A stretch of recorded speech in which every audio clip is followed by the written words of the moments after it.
All right, welcome. This is Orion Rising. I am your host, Leonard O'Neill. Good morning, good afternoon, good evening, or good morrow, depending on where in the world you are tuning into this show. Show this out, show this out, show this out. All right, it's Friday, Law of One. I apologize for being almost 15 minutes late. I'm my mother's caregiver, and she's 80 years old and has dementia, and she pooped her diaper. So I had to get her in the shower. And then get her out of the shower, then get her dry, then get her dressed, then get her out, and get her sit down, get her socks and shoes on, the whole nines, find something for her to watch on television. And I did all of that in 10 minutes or 12 minutes and then sat down here and was able to go live. So I apologize for that. Let me take the banner off the screen here. Where are we at here? Let me take the banner off. Where's the overlay? Oh, there it is. Overlay's off. All right, let me put myself up into full screen here. Okay, share this out. It's Friday night. Welcome, everybody. Welcome, Rick. Welcome, Denise. Welcome, Cassie. I apologize, like I said, late, running a little bit late. I'm still sweating, as a matter of fact, from running around trying to get Mom in and out of the shower and change her diaper and then clean up everything and put everything away and get her sitting down watching television with something to watch on TV. Even though I just gave her a shower at 2 o'clock, she decided to poop herself at 3 o'clock. What are you going to do, right? Okay, so share this out, please. Right? Okay. So it's Friday, right? We just went through the new moon was Monday. I think the apex was closer to Tuesday. Don't quote me, I didn't check the exact time. But the new moon. So the next moon that we have coming up, the full moon is I think it's on Friday the 13th. Don't quote me, but I'm pretty sure that it is. No, because if the full moon was on the 1st, yeah, that would be about right. No, because we don't have the 13th this month. Yes, we do. I think the full moon is on Friday. I'm trying to look at the calendar in the kitchen, but I can't see if there's a full moon listed on that day. I'll have to look on my phone. But somebody said that the next full moon here in September is supposed to be a super moon, and on Friday the 13th. I could be wrong. If you, some of you out there in the audience know that, type in the chat there and let me know. I'm going to look it up to find out the moon phase and see right now as we're sitting here. So if you guys are already on it, please let me know, right? But I know that it's supposed to be soon. Oops, wrong thing here. It's supposed to be coming up. I know the full moon's coming up. I think it's on Friday the 13th, right? Let me see here. I'm going to look it up. I know you guys are lagging behind, so by the time you guys look on your phones, it'll already be over with, right? So, no, it's not on Friday the 13th. So, it's on the 17th, it looks like. 17th or 18th is the full moon. So, I guess there is a full moon on Friday the 13th, and maybe it's in October again this year. But according to this, September 2024, the full moon is the 17th. So we're moving into that full moon. And I know that that's supposed to be a super moon. I just don't have available to me right this second what it's supposed to be, right? So, Penny, welcome. So, yeah, I apologize for being late. I had to take care of my mom. She's sitting down watching TV now. So we're good for about another hour, right? Maybe two. Okay. So, we're on session 58 now of the Law of One. We were talking about, Rob was talking about the energy of the pyramids, but also the chakra energy and balancing the chakras. So we're moving into that. I'm not sure exactly. I haven't looked, and it's been a couple of years since I read all of the Law of One. So we'll just move into what we're moving into. I was having a conversation online with a guy because I posted on one of his posts a link to my book, and he got mad at me and said that everything should be for free. I can't believe you're trying to charge money for your brand for a book. And I'm like, I looked at your site and it looks like you're working at like a holistic shop. And he's like, no, it's a liquor store. I'm like, are you getting paid to sell liquor to people? I'm like, so you think that spirituality should be given away for free, but liquor should be paid for? And he says, well, no, I'm not actually working right now. I'm traveling around the world. So basically I'm homeless. I'm like, okay, so how's that working out for you? Right? Because I see that you're saying I should be giving away everything for free. Just so you know, I've been giving away this knowledge that's in my book for 35 years for free and on my podcast. It's on there for free. And I talk about it every Friday. And almost everything that's in my book, I talk about all the time for free. Anybody who listens to it, but I'm not the only one that knows it. So I'm not selling something that only I think I know. I'm trying to get everybody to think for themselves so that they can unlock what it is they're supposed to unlock. Well, then why are you selling the book? I'm like, so how do you get your food? You need to have money, or you have to hope that other people give you money or give you food, which they have to pay for you. We are in the place of doing, and evil people are in charge here in this place currently. They have decided that everyone has to pay a tithing, a tax, to eat, to sleep, to drink, to live, and to have shelter over your head. Okay? So therefore, if you don't do any of that, you're homeless. And then you still need other people to pay for things to give it to you so you don't starve to death. Because even if, say, you go, well, I don't go and get free food. Okay, so how are you eating?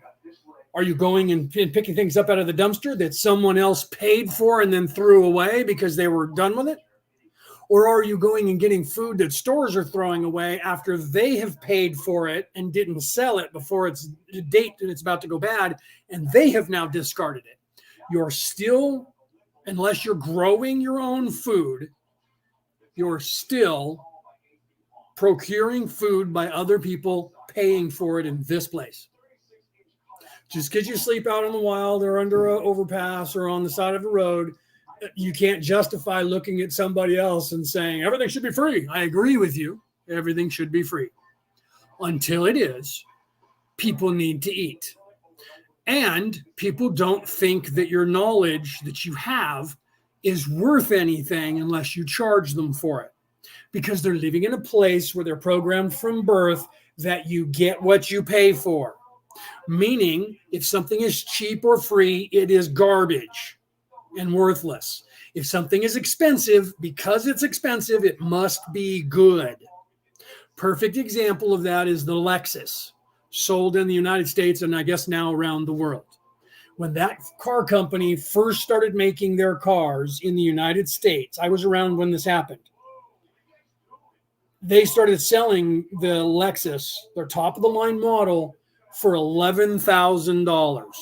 At the time, 40 years ago, the average car cost about $50,000 for a top of the line car. It was actually $40,000 at that time, $40,000 to $45,000. Now they're $75,000 to $100,000 for the same vehicles. And nobody would buy the Lexus because everybody thought, because they're programming, you get what you pay for. It must be garbage because they're only charging $11,000. The owner of the company and the CEO of the company were trying to sell a car that people could afford and sell a premium car to compete with all the other vehicles that people could afford to buy, and nobody wanted to buy it. So they did a survey and people said, it must be garbage. There's got to be something wrong with it. You're only charging $1,100 or $11,000 for it. So it must be crap. So the CEO of the company put out a memo worldwide or company-wide saying, before we open the doors tomorrow for sale, I want everybody to go out and raise the prices on every vehicle by $20,000. And everybody that was working there was like, what are you doing? Nobody's going to buy the cars. You're going to just raise the price overnight from $11,000 to like $35,000, almost $40,000? Yes, do it. They opened up the stores, and since that day until now, they're the number one top-selling vehicle on the planet. Okay? They didn't change anything about their car. They just raised the price, and it was about $6,000 to $7,000 cheaper than all the name brand cars, and everybody started buying it like it was hotcakes. And now the company is huge, gone global. They're almost as big as Ford Motor Company and everybody else. If not already, I haven't checked on it. Okay. So, welcome. Who's that's in there? Sorry, I had to put my glasses on. Woo Rider, welcome. You're over there on YouTube. So I haven't checked on Instagram, but I am live on Instagram again. I figured out what happened to my Instagram. Somehow my Instagram got moved from a professional account to a regular account, and you can't go live if you're on a regular account. You have to be a professional account and then tell them what you're doing with it, whether you're a podcaster or whether you're a blogger or whether you're a business, right? So I had to actually go back in because I was like, why can't I go on Instagram anymore? I was on Instagram live for weeks, and then all of a sudden 2 weeks ago I couldn't go live on there, and I have been meaning to figure it out. And so today I was like, I'm going to figure this out. So I went in there and checked the settings, and I was like, wait a minute. So I went and looked it up. I'm like, I thought I was a professional account. Now I'm not. I went and looked it up. How do you go live on Instagram? And they're like, you have to go in and click on your account and make sure that it's a professional account. And I was like, I did it before. So what happened? So somehow that got unchecked in my account. There must have been an update that Meta put through, or they wanted to make sure that I wasn't a robot going live, which, because that's a big concern now. And YouTube, Google is writing a program that'll be rolling out soon on their platform because of all of the stars that people are using AI and stealing their likeness and then making commercials and selling products with their name. That's happening. That's like rampant. Ted Nugent, everybody, just about everybody. And every time I see one, I'm like, this is an AI bot. This is fake. And so I put it on there. Well, enough people complain about it because they make Taylor Swift. Mostly with the women, it's all naked pictures of them and then them selling a product that they're not actually selling. So now companies are starting to protect people's likeness. It'll start with the rich people and eventually trickle down to us that are not paying all kinds of money for it, right? Right. And so Woo Rider says, and also, do you believe what you said something before that? Leonard, can you tell me your thoughts on the UFO phenomenon? Yes, I can. And are we the only race or species on Earth? And follow-up question, also, do you believe the government made deals with alien races? President Eisenhower, I actually know Eisenhower's granddaughter, and she says that was untrue, that he made a deal with her grandfather, that aliens made a deal with her grandfather, that her grandfather never did that. He talked about aliens, but he never made a deal with them. And she doesn't believe that he was lying about anything. Is that Bo, right? It says Bo's Xbox Live. Is that Bo? It is. Isn't it your birthday today, Bo? If it is, happy birthday. So let's go to the first questions. Let me put it up on the screen here. Okay. So first question, can you tell me your thoughts on the UFO phenomenon? Most of the UFOs that you see on this earth are from this earth. Okay. But to answer that properly, I have to answer your next question. Your next question was, you have so many different species. Yeah. Bo's already answering. Right. So yes, is there other alien species? Absolutely. There are. And like Bo is starting to say right here, there are so many different species that you can't count them.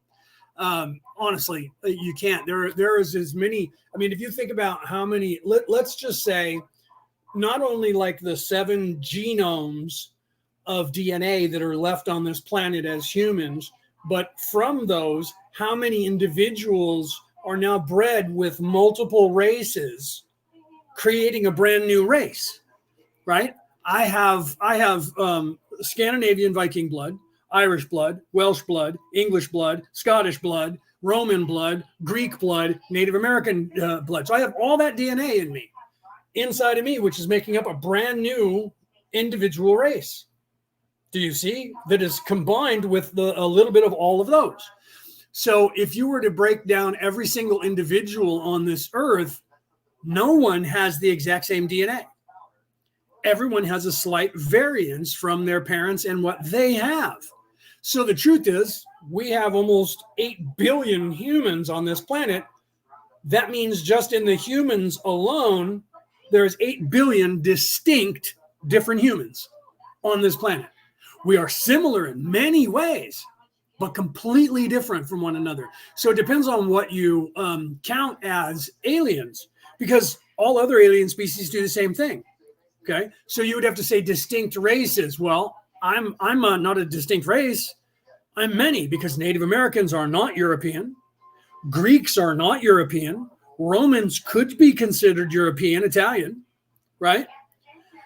So you could lump that in there, but now that's an opinion. Are all white people, right? So would you consider Greek people? Greeks will tell you they're not Caucasian. They're not white.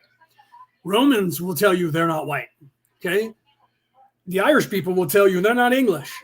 The English people will tell you we are not Irish. So, but to get back on point, like Bo was saying there's so many races that you can't count them. But on this earth, there are more than just the human race that is on this earth. There are, like he's saying in his post. Let me put up what Bo said here in his post. Let me find it. Where are you at, Bo? So the President Eisenhower making a deal is rubbish. He did not make a deal. Okay, but most of the UFOs that you see in the air are from this planet, because there is more species on this planet than humans. There are at least 7 others that are on this planet.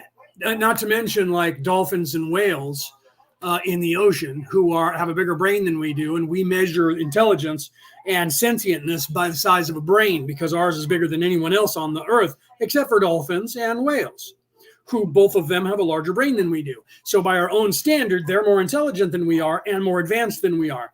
But the scientists were like, no, they're not. They're not building societies. So then they changed the parameters of what makes a societal structure. No. If they were trying to make a housing, and that they don't have to do that because they live in the ocean. So just because they're different species and don't need to create a building to sleep in because they just float around in the water, isn't saying they're not intelligent. Oh, wait. So what it really comes down to is they're not trying to attack humans and take over the world. Okay, so it's all a matter of opinion once again, right? So there are many alien species in the world. Peter, welcome. On the planet, as well as everywhere else. Oh, I got to hide this thing here. I got it up on the screen still. So do I believe that the government deals with aliens? Absolutely, yes, they do. I know that for a fact. I did 25 or 28, somewhere between 23 and 28 shows, because this reality is a little bit different than the one that I was in when I filmed it. I did 28 episodes, 28 weeks. And when I looked it up on Orion Rising, the page in this reality, it's only like 23 or 25 weeks. I don't know if they deleted a couple or if in this reality that's a change. However, the Roswell, New Mexico incident that didn't happen, that was a weather balloon, quote unquote, quote fingers. There was not that nurse that worked at the military base on Roswell that didn't have telepathic communication with the alien that the U.S. government didn't find in that crash that didn't happen. And she didn't spend 3 or 4 months interviewing this alien entity for said military industrial complex of the United States government, while they were trying to back engineer the all of the technology from the craft that didn't crash.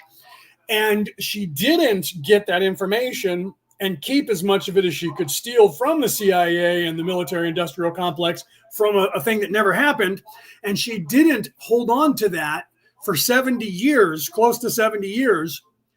And before her death, back in like 2014 or 2015, she didn't write all that stuff down that she could remember. And she didn't give it to a reporter who didn't make a documentary out of it, who didn't give it to me. And I didn't do 25 episodes of that interview with the alien that didn't exist at Roswell, New Mexico, that never happened. And the government has disavowed, including her, just before her death. So she wasn't trying to profit from it in any way. She got the information out to the world and said that people need to know about this, and left it behind and then died. Well, actually, she euthanized herself because she was dying of cancer. Peter Coyle, who's in the crowd right now, knows that as much as I do, and he can verify that what I'm saying is legitimate and true. He knows more about her life undercover than I do. He's in Ireland. I'm over here in the United States. He knows what her name was, that she was the alias that she was going by when she died. Okay. And I just saw Peter. I think I saw Peter. Didn't I see Peter and said hi? I didn't say hi to you, did I, Peter? But I saw Peter in the audience. I could have swore that I saw him pop in. Maybe I'm wrong. Maybe I didn't see Peter and thought I saw Peter. That's weird. No, there he is. Peter Coyle's here. I did see him. Okay, so let me see if there's any more questions, what you're talking about here. So I would have to walk into public grocer for a second. Oh, okay. So when you come back out, right, for a second, I came out and it's what, torrential downpour, right? Oh, left your umbrella in the car. Well, get back in the car. All right. So Woo Riders, let me know if you have any more questions, right? I'm trying to figure out if because Bo, you're saying a lot. I'm trying to see if there's any questions that you have, or you're just continuing the conversation, right? Yes, you did. You said hello. Yeah, that's what I thought, Peter. Okay, so you have to realize that there are many alien races. There's some that are living in the planet inside, and inside the hollow Earth part of the planet as well. Okay. So in fact, one of the books, I'm stacked on it, or I would show it to you. Where is it? Yeah, I'm actually, no, wait a minute. Where is it here? One of the books that I have, I thought I had out here. Yeah, here. One of the books that you might want to take a look at. Let me grab it here. Everything's in the way. Here's a book that you guys might want to take a look at here. This is Admiral Richard Byrd. Admiral Richard Byrd's Missing Diaries. You should take a look at this. There's a picture of Admiral Byrd right there on the back. You should get a copy of this and take a look at it. The one that I have, there's several copies of it that are out there, but if you get a copy, this one not only is his diary and what his diary said from when he went into to Antarctica, but also the South Pole and the North Pole. Those are both in this book, and the investigations throughout the world and time of people claiming to have also done the same trek, especially in the north, because of the different Vikings in the north, people in Iceland, people in Norway, people in Finland, up there, people in, up above in Quebec, up in the Northern Territories, had people that either are still alive or were in the last 100 years who gave information. And that is also compiled in this version that I have here. That actually says compiled by, and so if you want to read the exact same book, it's compiled by Jeff Douglas, and Jeff is spelled Geoff Douglas. But there are other copies of the book that's out there, and this one's it's like my book. It's only 160 pages long. Yeah, it's like maybe 162 pages. It's like my book, only I didn't make a really big one of these soft covers. Mine's a little bit smaller. Let me do a commercial for my book while I'm here doing it. Mine's a little bit smaller, but there's only 160 pages in mine as well. And let me put that up on the screen so I can make sure that the guy I was talking to prior to being on the air, if he's listening in, he'll get mad at me for doing this, because he believes that spirituality should be free. Yet he also thinks that he should get a job and have money and get paid for his time in a job. And that's completely different than somebody talking about spirituality, because spirituality should be free. And then he accused me of starting a cult, and that I was trying to recruit him. I said, I'm not trying to recruit you at all. You're the one that keeps talking to me. Okay, so my book, The Reality About Reality, Returning to the Old Ways, is on sale online worldwide currently.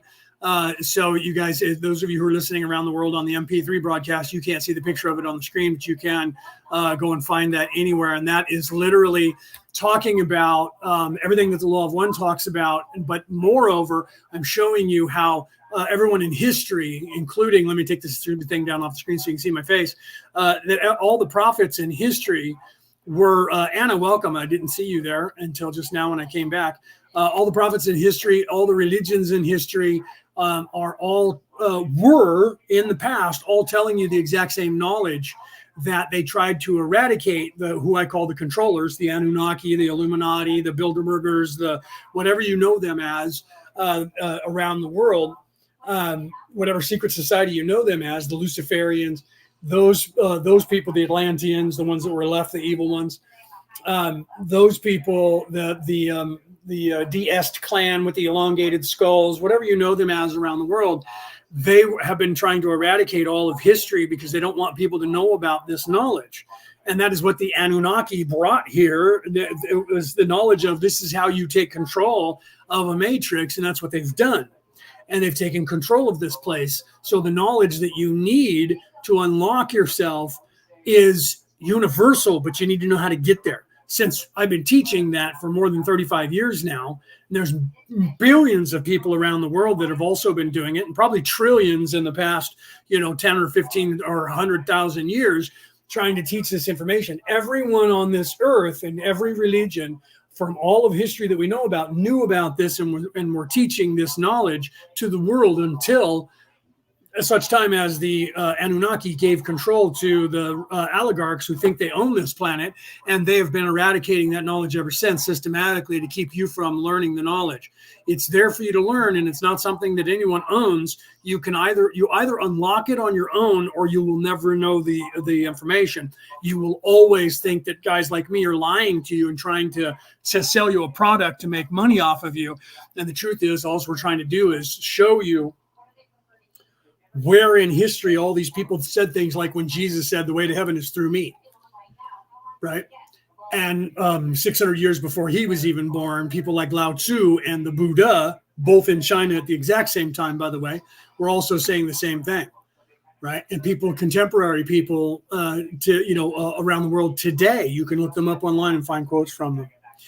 Your thoughts on the volcano activity in Italy? Do you see global weather events occurring, pole shift, etc.? Well, that's actually part of, okay, so first of all, the volcano that's happening over in Italy is just happening because it's supposed to. But to further go to where your question is that you're asking, Woo Riders DG, is that the planet, okay, if you go back in time, let's go back in time, the Atlanteans, the evil ones, and the Luciferians, they were screwing with 3, 6, and 9. They were screwing with the spiral that is the Earth, the Taurus, the energy of creation itself on the planet, trying to tap into it.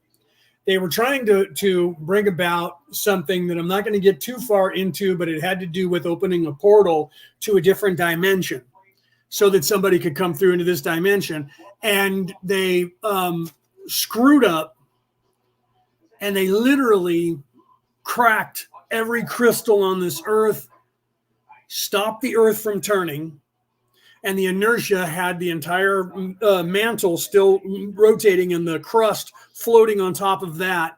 The earth itself flipped over on its axis, then flipped back up on its axis, and is now off kilter. It is crooked, hence the term, that person is crooked. Hence the term, if you're knighted, even today by the Holy Roman Catholic See, because I have been knighted by them, your creed, your motto is to be upright, meaning to be aligned properly and be in service to others.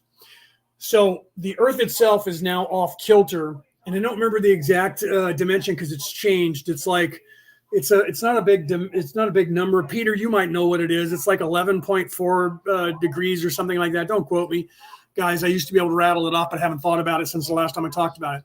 So the earth is off kilter, crooked, and that's part of the temporal war.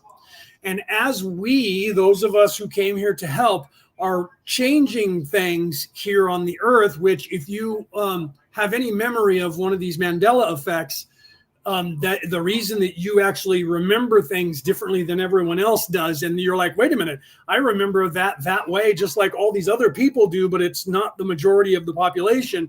And so they call it a Mandela effect, and these people all around the world, we're all just delusional in some way, which is identical to everybody else, even though we've never met each other, and we're a completely different race on a completely different demographic, raised a different way, eating different foods on different continents of the world, but we have the exact same memory.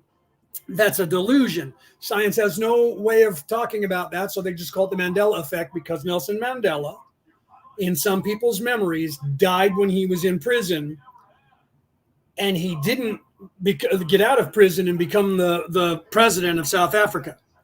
Those people who remember Nelson Mandela dying in prison don't know the name Stephen Biko, never heard of him before. Okay. Those people who remember Nelson Mandela becoming the president of South Africa remembers that Stephen Biko was actually the person in charge of that movement to abolish apartheid. And he was assassinated while he was in prison and died, and Nelson Mandela was not. And Nelson Mandela continued the fight and got out and became the president of South Africa. So those are two different timelines. Why is that important? Okay, because as we are fixing the planet and moving it back more upright, as we are moving away from the evil that we were when we fell, moving back towards a positiveness and back towards the light, the planet is righting itself. As it's righting itself, all of the grid lines, the energy lines of the planet are being moved back to where they're supposed to be. And that is changing the timeline here and changing things in the timeline. Okay. So some of the things that are happening with, to get back on point with you, Woo Riders, is that some of the things like volcanoes and eruptions from different volcanoes and earthquakes and things like that that are happening have a little bit to do with that. But the majority of what this actually has, that it has to do with things. Celeste, welcome. Did I just see Celeste in there when I was doing? Yeah, Celeste, welcome. Sorry, well, I actually started late. Celeste, she said, damn, sorry, I had an hour. Apparently I didn't. She thought she had an hour. No, I actually started late anyway. So I've only been on for half an hour. So you're not an hour late. But I always start at 3. I used to start at 4. You're probably remembering about 5 years ago when I used to go live at 4 and not 3. I go live at 3 now. Okay, so some of the things that are happening around the world, the weather patterns, and it has nothing to do with global warming, volcanoes and things that are popping off that shouldn't normally be. But you can't really tell the difference of what is popping off and why, whether it was this or that. However, I will say that as we're changing things, that's causing some of the issues, but it's not global warming. And a lot of it is that this planet, she is the human existence in third dimension. All of us, almost 8 billion of us, we're not currently supposed to be on this planet anymore. Okay. A long time ago, everybody that was on here was supposed to leave from here at the end of their life cycle to either ascend or move to the next nearest third dimensional planet. Reason being is currently the on this earth, life forms of first dimensional, second dimensional, third dimensional, which is not supposed to be here, fourth dimensional, and eighth dimensional is all that is supposed to be sustained on this planet. Third dimensional is not supposed to be anymore.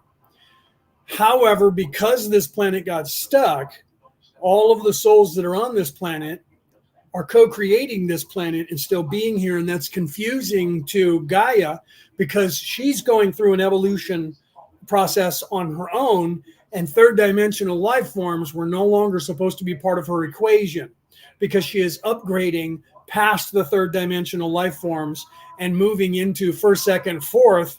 And eventually she's going to move into first, second, fourth, fifth, and eighth, right? As she catches up. And then eventually when everybody from fourth dimension is no longer here and she moves away from the sun further, she's going to not have first or second anymore either, or fourth, and she's only going to have fifth, sixth, seventh, and eighth.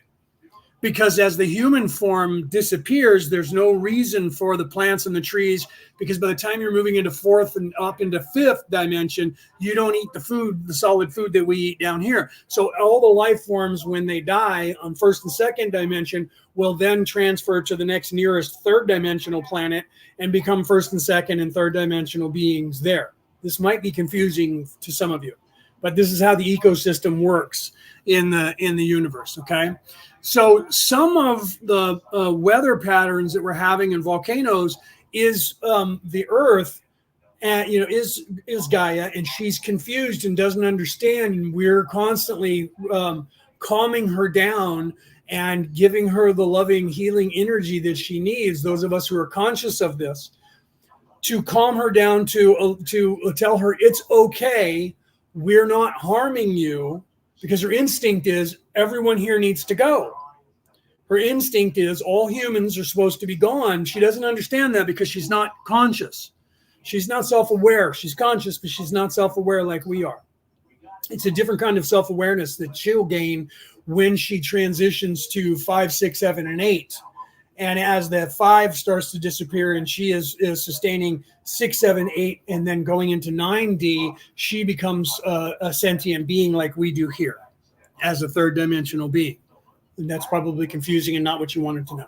So some of the things that are happening on this earth currently are due to the confusion because we're causing her pain, like a headache, or like a really bad migraine is what she feels, and she doesn't understand why she's feeling that. So there are some of us here that are here to help and assist, and we know this. So we're actually giving her energy and calming her down and giving her love and telling her it's okay. But it's hard when you have all of this craziness going on with the third dimensional life forms that are on here. So she's still shuddering, and some of these things pop off because of the energy that is coming off of her. So we have bigger storms, we have volcanoes that erupt every now and then. And until we get the planet shifted back upright to where it is 0 point upright, this will continue to happen. And once we can get her back upright to where she's back in a 0 point positioning where she's aligned properly, this will all relax for her and it won't hurt anymore. If we were all gone instantly, she would instantly tack up to 0 point. So it's the evil that has been done here that is keeping the planet tilted. But literally just in the last 2 years, the planet has tilted from 0.5 degrees to 0.45 or 0.43 now. So it's almost a full degree point in like 5 years. So it's happening exponentially fast. By 2032, the planet should align back upright at 0 point. You're going to see a drastic change in the environment of the planet, because right now the planet is not a globe. It's an egg shape because it's off kilter. Once it goes back upright, it's going to go boom and become a globe again. So that's going to change and fracture the earth and make earthquakes happen and stuff while that shifts. But the reason that we're doing it the way we are, because we're all here, we're moving it slowly. So the land masses are going to contract, or they're contracted now. They're going to expand at the north part of the planet as the equator shifts slightly below to pop that back up, where it won't be as bad. You'll just have some earthquakes and a few more volcanoes, but not everybody has to die for that to be fixed. That's why we're riding the planet as slow as we are, because the alternative is all the humans have to go. Okay. So I don't know if that's helping or not. I'll look and see if you have another question here. And then Anna's saying something. Our mission hasn't been completed to help heal and bring her vibration. Let me put this up on the screen, right?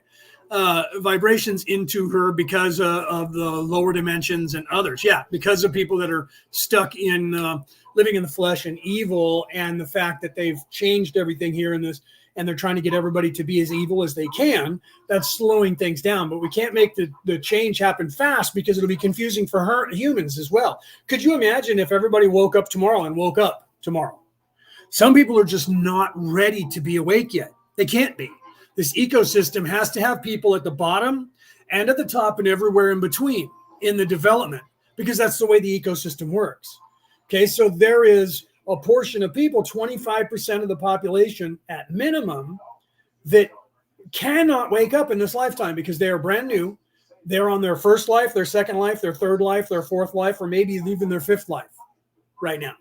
There's no way that they can be awake, because they haven't learned what they need to learn to even realize that there's a veil to pierce, because that's the way it works. So we can't so we can't just go snap our fingers and have everybody awake here, to have everybody leave all at once. So the only alternative for those people who are not ready to be awake is when they die from whatever cause happens in their life, they won't recycle to here. They'll recycle to another place. But that will only happen if we stop things. So to be honest, the only way that the rapture can happen, there won't be anybody left behind. So if we want to make everybody ascend all at once that can ascend out of here, we have to eliminate the entire population. Everyone has to die. Okay? Everyone on the earth has to die. And if that happens by an impact or a global, nuclear war, then this place will right itself without us, and it won't matter if there's radiation on here, because there won't be any humans on here to be affected by it. And then if all the animals die too, it won't matter, because they'll just recycle into a form that they'll be able to survive on this earth and move into the fourth dimensional level of their visualization of their plants and animal life. So the only thing that'll be affected is this reality, which is not supposed to be here anyways. So, but then everybody who dies here will now disperse and go to where they're supposed to go to. So those people who are not supposed to exist in this 3D place anymore, but yet they have to be in a 3D place, they'll just be born on another planet and have no idea that they were ever on this planet, because they'll still be veiled. So they'll just be born. They won't remember dying. They won't remember anything. They'll just be born brand new, and they'll be whatever life form, a human, an alien, a lizard, a gray alien, whatever it is that's the next nearest, which I do know what it is, but I'm not going to talk about that. They'll go there, and they'll just be born, and then they'll grow up there trying to go through what they're going through here and never know the difference. Everybody else who came from a higher dimension, they'll know about it, but that doesn't matter, because when you die, you know about it. When you go to sleep, you know about it. Okay? So that won't matter, right? Bo said they're going to hell. This is hell, brother. This is hell. Hell is the furthest away that you can get from the light, and that's the third dimensional world, the third dimensional plane. When you're veiled and you don't know that you are the creator. That's what hell is.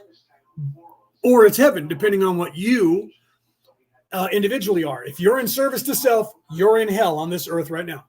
This is it. It's the farthest away you can get.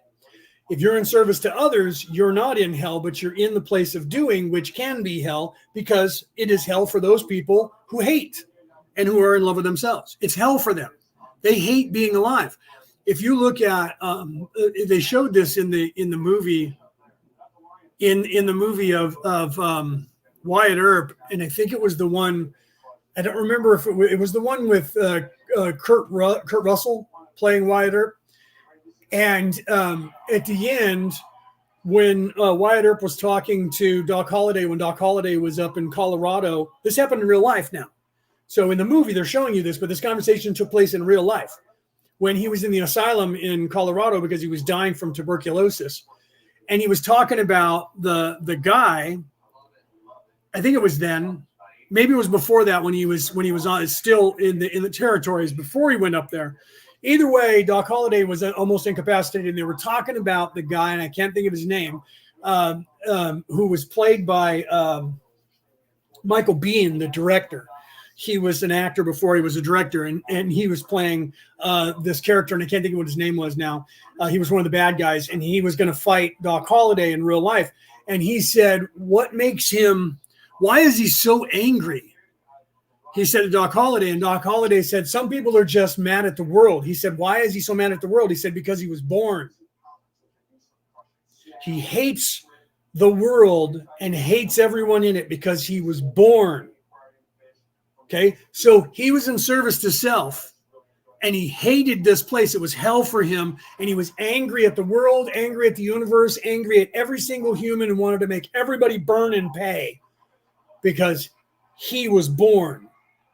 So you have to realize that. And then if you look at Batman Begins, in the movie Batman Begins, when the Joker, who was just destroying everything, creating chaos, and Batman said to Alfred, who used to be Secret Service in the British military, he actually said to Alfred, what makes a guy like this tick? And he said, when I was in Burma, let me tell you this story. He said, when I was in Burma, I was working for, so now he was no longer intelligence, and he was a mercenary, and he was working for the Burmese government, and they were mining diamonds and jewels, and there was a bandit who was stealing all of the jewels and all of the diamonds, and they were trying to find him, and he was hiding in the jungle. So they went after him to try and find him, and they couldn't find him.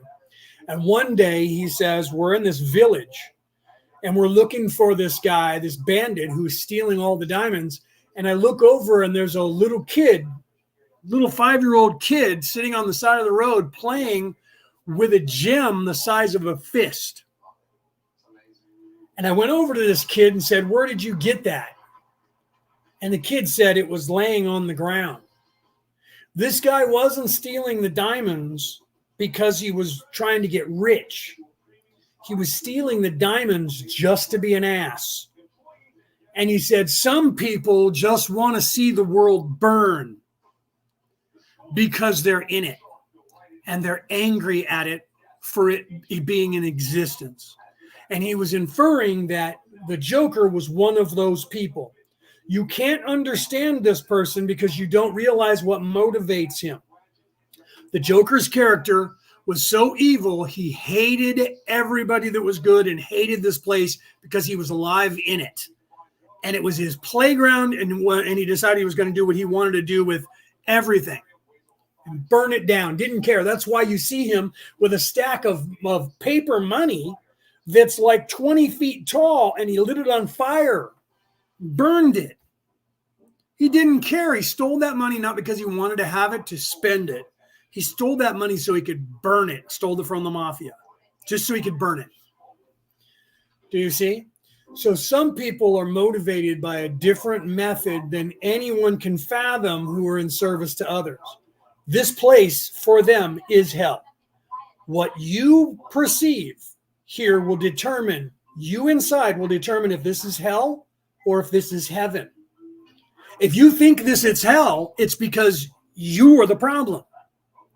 If you think that this place is hell or there's a place that's called hell that you're going to go to, it's because you have been brainwashed to believe that that is what you deserve. So you either see this place as hell or you see this place as heaven, and some people are trying to make it hell. Okay, so you have to look into that. So the energy that these people who hate is what caused this earth to flip over on its axis and be off kilter, currently not upright. The energy of all the other people who are in service to others is what's righting this place and fixing it. Once it gets fixed, it's going to change the dynamic of everything, which is already happening on this planet. And the amount of people that are evil is going to diminish from 14 to 12 to 9 to 6 to 3, and then eventually have hardly anybody. It'll be a lower number. It may not ever get down to as low as 3, but they're not going to be in control anymore. It's going to be taken from them. They're going to be observed. They're going to be watchdogged, and they're not going to be allowed to take over anymore. That's what's going to happen. The first thing is we have to fix things enough to where enough people will wake up and see them, and that's what's happening here now. So you have to have patience, Bo. And know that in your mind, that is what's going to happen. Because just by thinking evil's in control and evil owns everything and there's nothing we can do about it, that propagates that scenario into reality. So you have to be aware. The first step in avoiding a trap is knowing of its existence. You have to be aware of your own thought processes and stop yourself from thinking negative things about yourself, about your surroundings, about other people, and about the rich and the elite people who think they own this place. That's why I refer to them as the powers that should not be, when most people call them the powers that be. That suggests that they're in charge and then they're in control. The powers that should not be, right? And some people have gone past what I say, and they say the powers that aren't. Okay? And that's why I say those people who think they're in charge here, not those people who are in charge. Not those people who own everything, those people who think they own everything, those people who think they're in charge here, who are not. So you have to fix that about yourself and the way you think, and that changes the dynamic of everybody around you, whether they're aware of it or not. Okay. Let me look at what you guys are talking about here to make sure that I'm not missing anything, because I do that, right?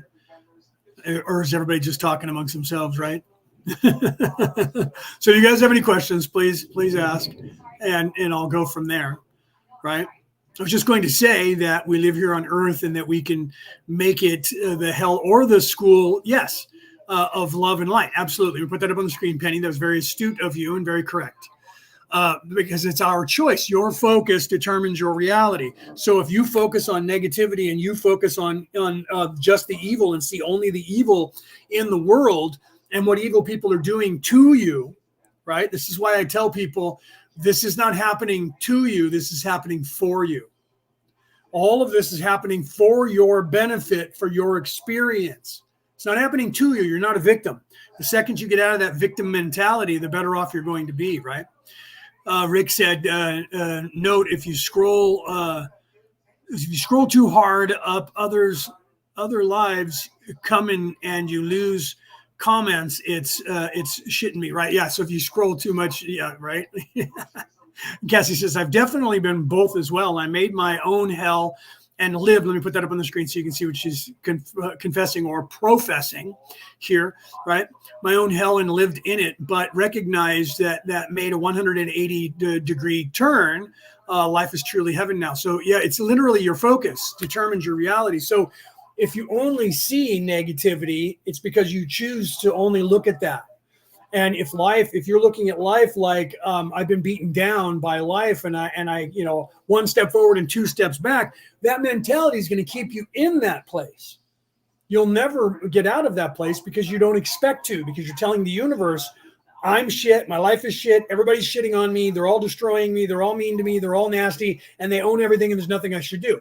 So when people say, when I talk about times like this, where we're 60 days out from a voting cycle for the president and people go, they're in charge and there's nothing I can do about it. So why I'm not playing the game. I'm not going to vote. I did that. I literally did that for most of my life. I said, I'm not playing that game. I'm not going to even be acknowledge that religion. Well, nothing changed because I wasn't stopping it from changing by deciding that I need to be part of it and vote to get these people out of office, to get other people in there, to give other people a chance. It doesn't matter because it's both the same. If you have that attitude, then what you're projecting is only evil people are going to run for office, so they're only evil no matter who you vote for. If everybody thinks a good leader will rise and defeat these people and defend against them, you have things like you have going on in the United States now, where look at the movement that Robert Kennedy Jr. just put together. That man was a devout Democrat and his family is Democratic royalty. And he was trying to run on the Democratic ticket back in 2016 and 2020. And they eradicated him so much because they didn't want him to be the president, the Democrats who were his party. He left the party and he was running as an independent this time. And now he's purposely joining with Donald Trump, who is actually running as a Republican. He's going to be part of, if Donald Trump wins the election, he's going to be in Donald Trump's cabinet. His ideology is still middle of the road Democratic ideology. Donald Trump likes him and likes what he has to say about healthcare. And Donald Trump is more than likely going to put him in charge of reforming the healthcare and pharmaceutical companies in this country and working around the world as well. The man is a devout Democrat, and some Republicans call him a communist Democrat. He's so left. But he's not as far left as the progressives in your country, Bo. In the UK, ask Peter Coyle. In Ireland, ask him about them there. Ask the Canadians about how far left they've gone. Ask any American about how far left the progressives have gone in this country. Ask the Germans how far left they went. Ask the Scottish. Ask the French. Who the government of France just arrested the CEO of Telegraph because he wouldn't delete Donald Trump and Elon Musk off of that platform. So he got arrested by the government of France because he wouldn't tilt the party line. So he's the new Julian Assange. Okay, do you see my point? So people who were considered, if Barack Obama were trying to run for president right now, the Democratic Party would erase him off of the ticket because he's too moderate now for how far they've gone, the Progressive Party. He's considered a Republican in his stance now. And he was just the president that left office in 2016. Okay? So things change, but you have to realize that your focus determines your reality. And so you have to stay positive about yourself, right? Peter says, when we look back through history, let me throw that up on the screen, Peter, because I like what you're saying there. I like where you're going. I don't know exactly where he's going, but I like where he's going there, right? So when we look back through history, commonly said that trumpets roar, the earth will change under the people. He's getting me back on point. Thank you, producer Peter. Trumpets roar, the earth will change under people who understand the wanderers are the seekers of life, and the trumpets that you know what, hence the quote, right? He's saying that I know about the trumpets roar. You will hear the trumpets roar. Now, people expect that they're going to hear the loud trumpets in the air. That's very possible that it could happen. And let me tell you that it has happened on this earth, and that it could happen today, right now. If a meteor flies close enough to the earth, the sound that you will pick up down here on earth sounds like trumpets roaring. Okay. In 2032, there is a very big meteor or asteroid that is supposed to fly really close to the earth, and it's called Apophis. And it's supposed to fly really close to the earth. If it flies as close as they think that it will to our earth, you're going to hear those very trumpets sounding as it flies by us. It's going to create a sound wave that will be picked up here on earth. And they already know that when that happens, it sounds like a big loud as it flies by. The last time one did that on the earth, it rang for like 3 weeks as it flew by. Okay. So it could be literally that you're not going to be able to sleep for a few days because you're going to be trying to go to sleep with a loud noise, depending on, and it'll be quieter when you're away, when the planet is turned away from it. So whatever time that is for you, if it happens to be that it's daytime, the daytime is when you're going to be best able to sleep unless you put earplugs in your ears. Okay. So that could actually happen because science knows that it does. So we do know that on 2032, Apophis is supposed to fly closer to the earth than it ever has. And if it's close enough, it might pick up stuff, right? So Donald Trump is still working for the elites, and I can prove it. Donald Trump isn't working for the elites, but he is one, absolutely. But I'm one. I have the same DNA. I have more DNA that is the elite ruling class DNA than Donald Trump has in his DNA. And I have proved that. You can look that up. That's on Ancestry.com. Okay. So that doesn't, just because he is from a family that is one of the elites, doesn't mean he's evil. Doesn't mean he's in service to self. Everybody likes to say that about Donald Trump. And if you believe that about Donald Trump, you don't know Donald Trump. So you can't say that. That means you picked it up off of the internet. And there's a very good possibility that the people who are saying that on the internet, if you look them up, they're not people who are friendly to Donald Trump. They're people who hate him. Chances are that's a fact check group that is owned by progressives, or it's somebody who believes that everybody that's in politics around the world is just evil. And that's just not true. Not everyone is evil. Okay, John F. Kennedy wasn't evil. That's why they assassinated him. Okay, he was in service to others. So was his brother Bobby, who is the father of Robert Kennedy Jr., and he wasn't evil either, and they assassinated him. So, and I'm just talking about here in the United States now. And so was Abraham Lincoln, who was in fact not in service to self. He was in service to others, and they assassinated him. They just tried to assassinate Donald Trump. Okay, the deep state did. So you can say that, right? You can say that about Donald Trump, but I'm telling you, he was hired, he was paid by the coalition to drain the swamp of the United States and to help protect the planet Earth. I know this to be a fact.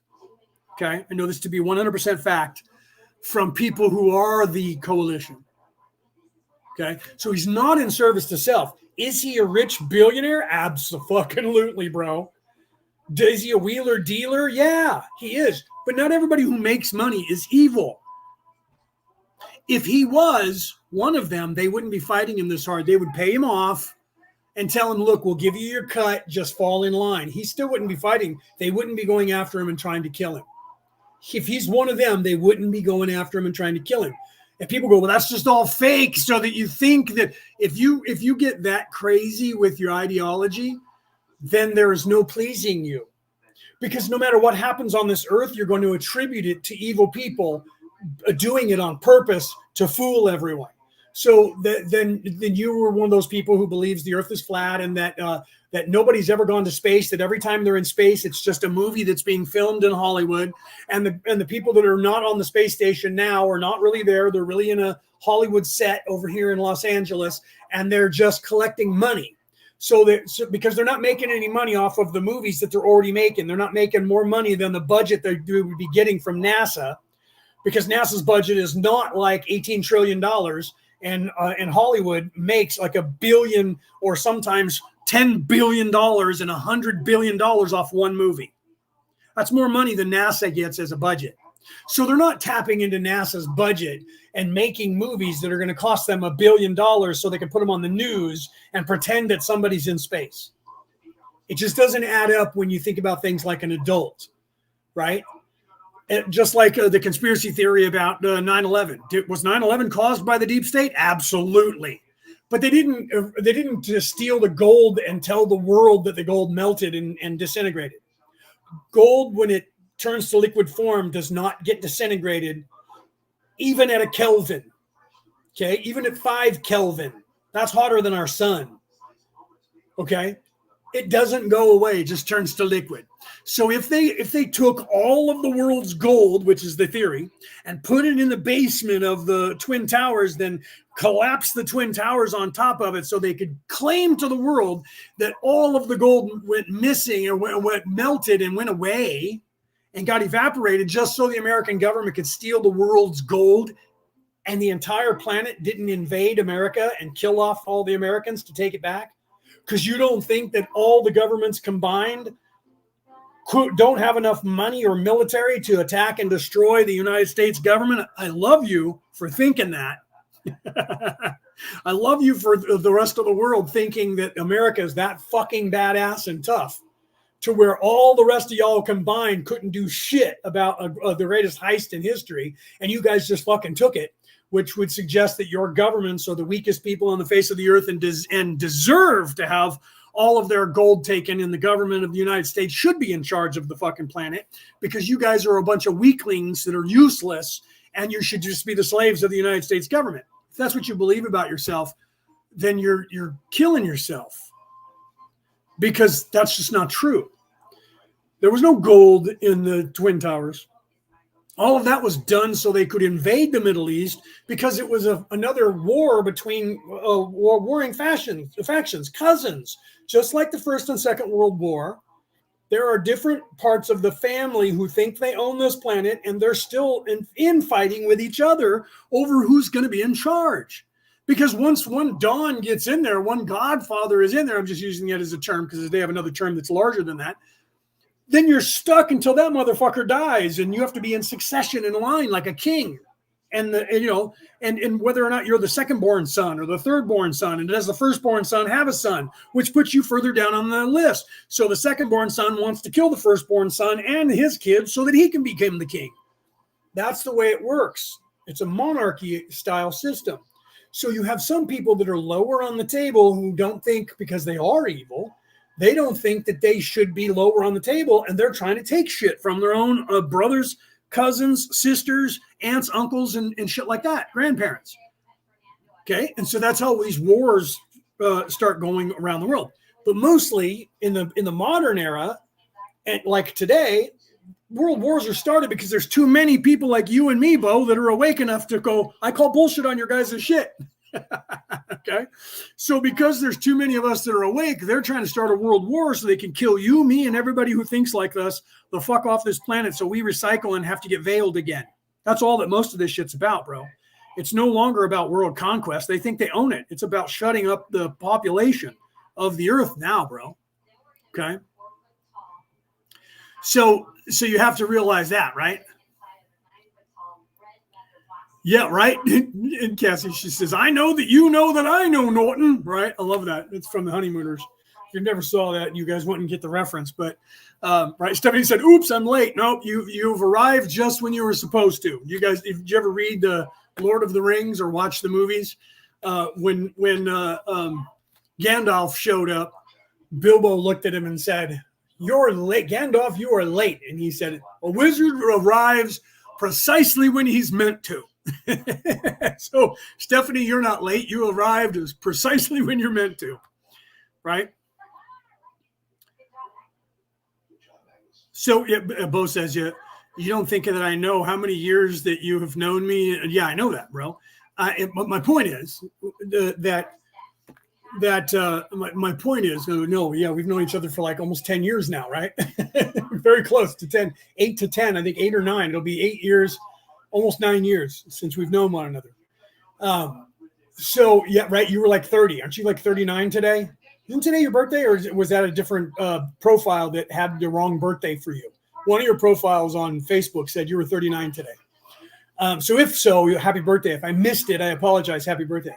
If it was completely off and that was some shit you made up for your thing, then okay, not happy birthday. So what you have to realize is that the only way that you can fight against this system is from within at the top.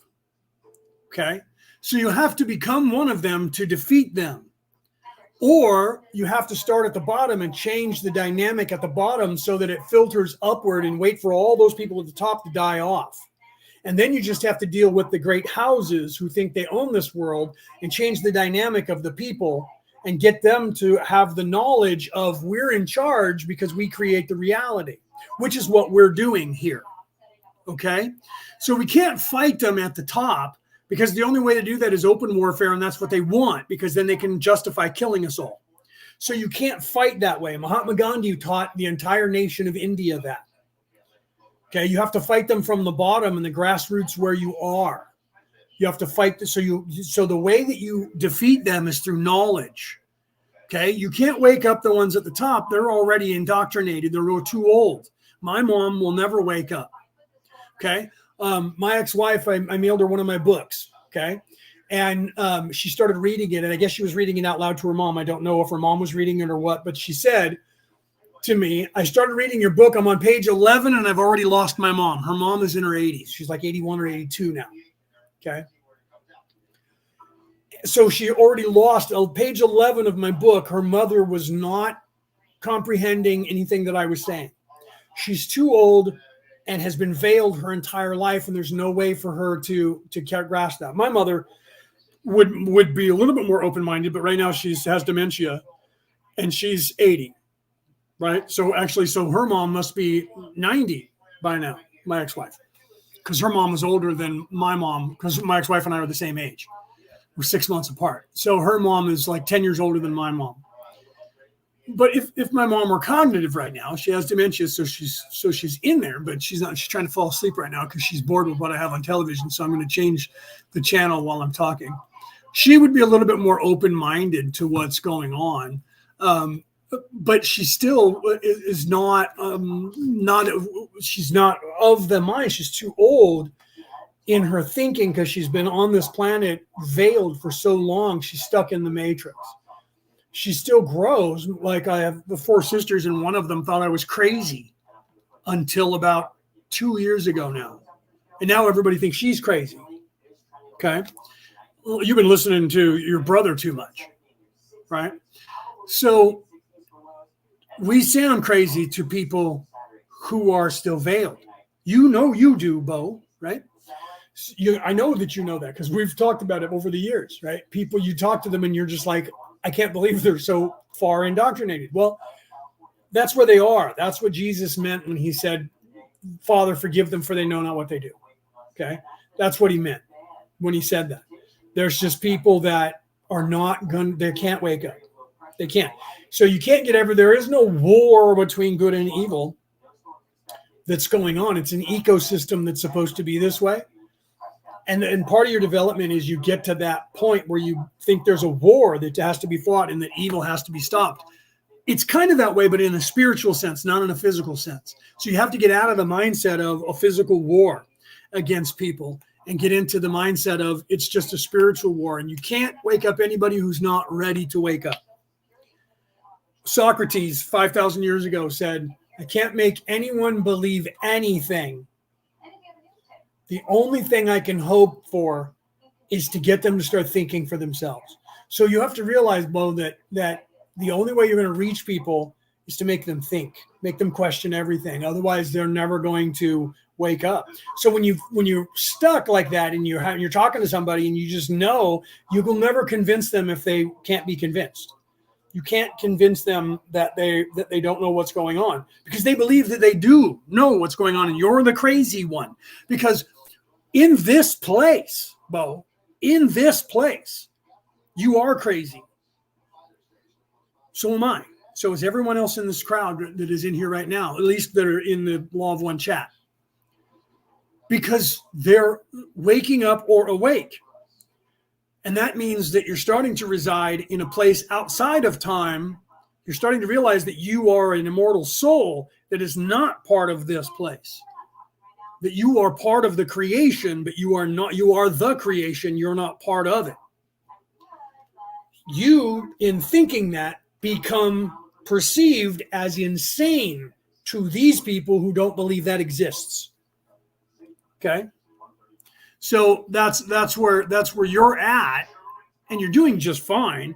You just have to stop trying to force anyone to wake up. You can't, bro. All you can do is try to nudge them back into play. If you were a parent, you would realize that you can't stop your kid from hurting himself. The only thing you can do is pick him up when he falls down and kiss his boo-boo and put a Band-Aid on it and kick him back out into play, because he's going to go out and start running around, fall down again. Humans are the same way when it comes to spirituality, right? So you can't change that. It's just kind of the way it is, right? So, yeah, so Penny says, my father half believes what I say, but he also refuses not to talk about it, the spiritual stuff, much. But that man sees and knows, he just refuses to talk about it. You see, he's not willing to accept it yet. He knows that it's there and he's wise enough to see it. He might just be afraid. A lot of people get caught at that seminal point, that precipice on the edge of the cliff, and they don't want to jump off because they're afraid that what if all this fucking shit that this crazy guy, Leo, or you for that matter, are saying to him, what if everything that Penny is saying is true? That scares people because it changes your entire reality. You can never go back when you jump off that cliff and surrender to the universe. You can't unsee it once you pass that point. It doesn't go away. So some people get to it and they run from it. They stay back and they go, nope, la, la, la, la, la. They plug their ears and close their eyes. Not hearing you, la, la, la. This place is real. It can't be. And so they may not want, so that's where they'll shut down. Don't want to talk about it. Don't care. Yeah, you're right. I see it, but I don't want to go there. That's just because they're not ready yet to jump off that edge and to free themselves. And because then they sense that there's a point of no return. They sense that their life is going to be completely upheavaled, disheveled, and they also realize that they'll never be the same. And they're not sure that they want to give this place up yet.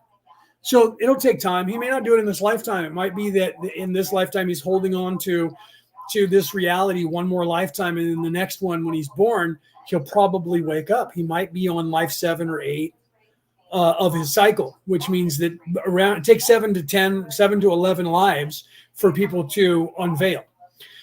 That's the normal ecosystem. So it used to only take about 5 to 6, and with the propagation of the ego by evil people here, it's now extended that, and that's what shortened our lives, by the way. The reason that we don't live as long as we used to live was because now we need longer to wake up. So we have to keep recycling faster so we have the opportunity to learn what we're supposed to learn when we're still young, so that we can better ourselves. As we're learning to live longer, as we're living longer as a species, the reason we're living longer as a species is because it's taking us less lifetimes to graduate, because we're learning more as we're here. And so that gives us longevity, because originally we lived about 1,000 years. And then we would just decide to die. And you would look like you did when you were about 25 to 27 to 30 years of age, and you would never age past that physically. And then one day you would start going, I'm getting tired. It's getting close to the end. And you would start telling your family and prepare them. I'm getting close to the end of it. And I'm getting tired, and it's almost time. So you guys need to get ready because I'm about to go. And that's when you hear stories of people that used to walk out into the wilderness and just lay down and die, or they would just go into the bed and lay down and die, because that's how you were supposed to die. Okay. You were supposed to live long enough to choose, it's time for me to go. That's the way everybody used to live on this earth. But that was a very long time ago. If you look, people go, the world's getting worse. No, it's not. If you look at the life expectancy, the average life expectancy of the average human in 1776, when the United States signed the Declaration of Independence and became a nation, started going to war to become a nation. At the time, the average age of the average colonist living here in America was 22 years of age. That's it. The average age of the average American currently is 68. Okay, we're living longer. The average life expectancy of the average human in 1776 was 32 years of age worldwide.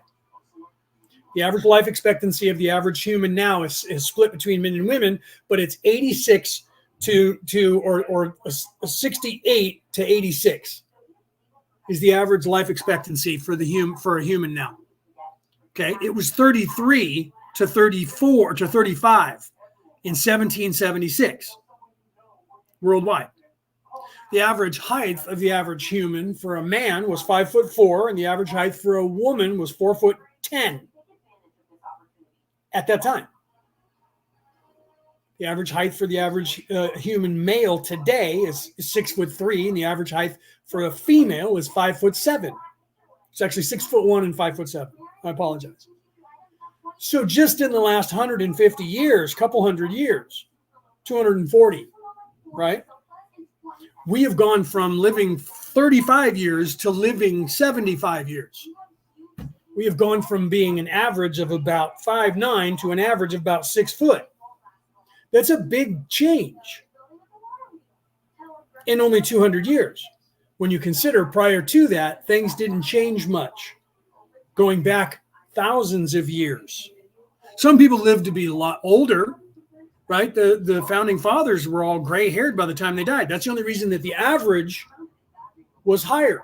If you took out all of the people in the United States that died over the age of 60, then the average age of the life expectancy of the average colonist was 27 in 1776. People were getting married and having children at 11 years of age back then, because that was an adult then. It wasn't 18 like now. It was 11. Okay, so you have to realize things were different around the world, and things have changed exponentially. Why is that? Well, we're eating better. That's why. No, we're not. We're eating far worse today than we were in 1776. 1776, everybody was growing their own food on a farm, and they were eating fresh food every day. And the only protein they got from animals, they killed that day or fished it out of the water that day. There was no refrigeration. So nothing was preserved for very long until they started learning how to can things, right, and preserve things. That's not why people were living longer or shorter. They want you to believe that, but Americans are 100% of American food is banned in more than 30 countries currently. Yet we Americans are one of the longest living people on the face of the earth, not as much as the Chinese or the Japanese, who also eat better than we do, but they're also more spiritual than we are. Okay? Even though the Chinese are a communist country, the people secretly are more spiritual than everybody else. So you have to realize that everything is your point of view. That's why Obi-Wan said to Luke, you have to realize that all the truths we cling to depend greatly on a certain point of view. And that point of view is yours. Your point of view. Okay. So you have to realize that. I wonder how many people suicide. What are you trying to say, Rick? Let me see if I can decipher. You talk like Peter does. I wonder how many people suicide not out of depression or bad, hard circumstances. This is actually a pretty good question, Rick, but actually move on as they think that they have to learn life. I wonder what people do. It's actually, that's actually a really good question, Rick. It's actually different than that. It is actually different than that.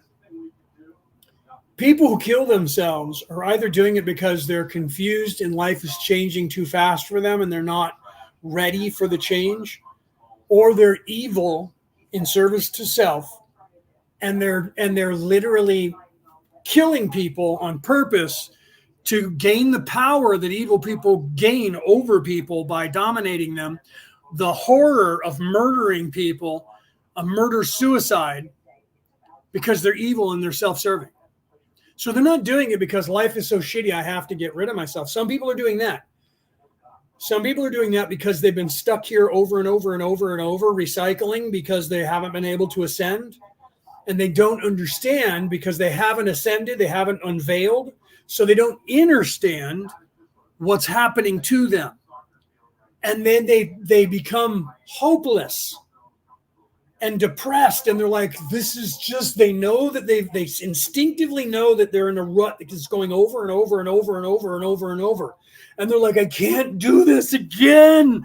And they're going insane of the life of just happening over and over. And so they're killing themselves, not realizing as soon as they do, they go to the place of healing, then they design a new life because they have to, and they come back down here and have to start all over. But some people, when you see them killing multiple people and then killing themselves in mass shootings, those people are evil. They're in service to self, and they're doing it on purpose to check out with as much power on board as they can get. Even if they're just trying to recycle to start over, they're going to come through with all that evilness on them. That's how evil people gain power, by abusing you, raping you, beating you, destroying you, controlling you, getting shit from you, ripping you off. All of those things, they gain power from it. And if you think that that's untrue, take a look at any person you would have to pay attention to over here in America, because you guys don't have this around the world as much as in the United States. A serial murderer or rapist, especially the rapist ones. When they catch that person and they talk about how that person was 2 days, a week, a month, a year prior to getting caught, and when they first arrest them and their gait, the way they walk, their arrogance, the little shitting grin they have, the Cheshire grin they have on their face, of how smug they are and how in control they are and how much power they have, and all of that arrogance that they have. Pay attention to that when they first walk them out of the cop car into a police station when they're showing you on the news. Pay attention to that person, and then look at the way they are when you see them in court as time goes on. You'll see them diminish. Oh, their lawyer is saying, play the victim. That is absolutely not true. If you also are able to see, say, the cameras in their cells, which I've done, and see how they are, they diminish. Their arrogance is gone. Their smugness and overbearingness goes away because they are caught. Everyone pulls the power away from them. No one fears them. No one is afraid of them. No one is occupied in their minds with, he might come back and get me because he's behind bars now. All the power psychically that they are getting from as a vampire, as a psychic vampire, is cut off. And they diminish, and their demeanor is less, and they now are walking almost hunched over. They have no power. They have no arrogance, and all they're trying to do is not be murdered by some murderer in prison and be somebody's bitch. This is actual. I was studying at one point. I was going to go to Quantico and work for the FBI and be a profiler. So I was learning everything that I could learn about that until I learned that having tattoos at that time, 45 years ago, would not allow you to get into the FBI. So I was like, okay, then you guys aren't going to have me as a profiler. I'll keep doing what I'm doing, and I'll do it on my own.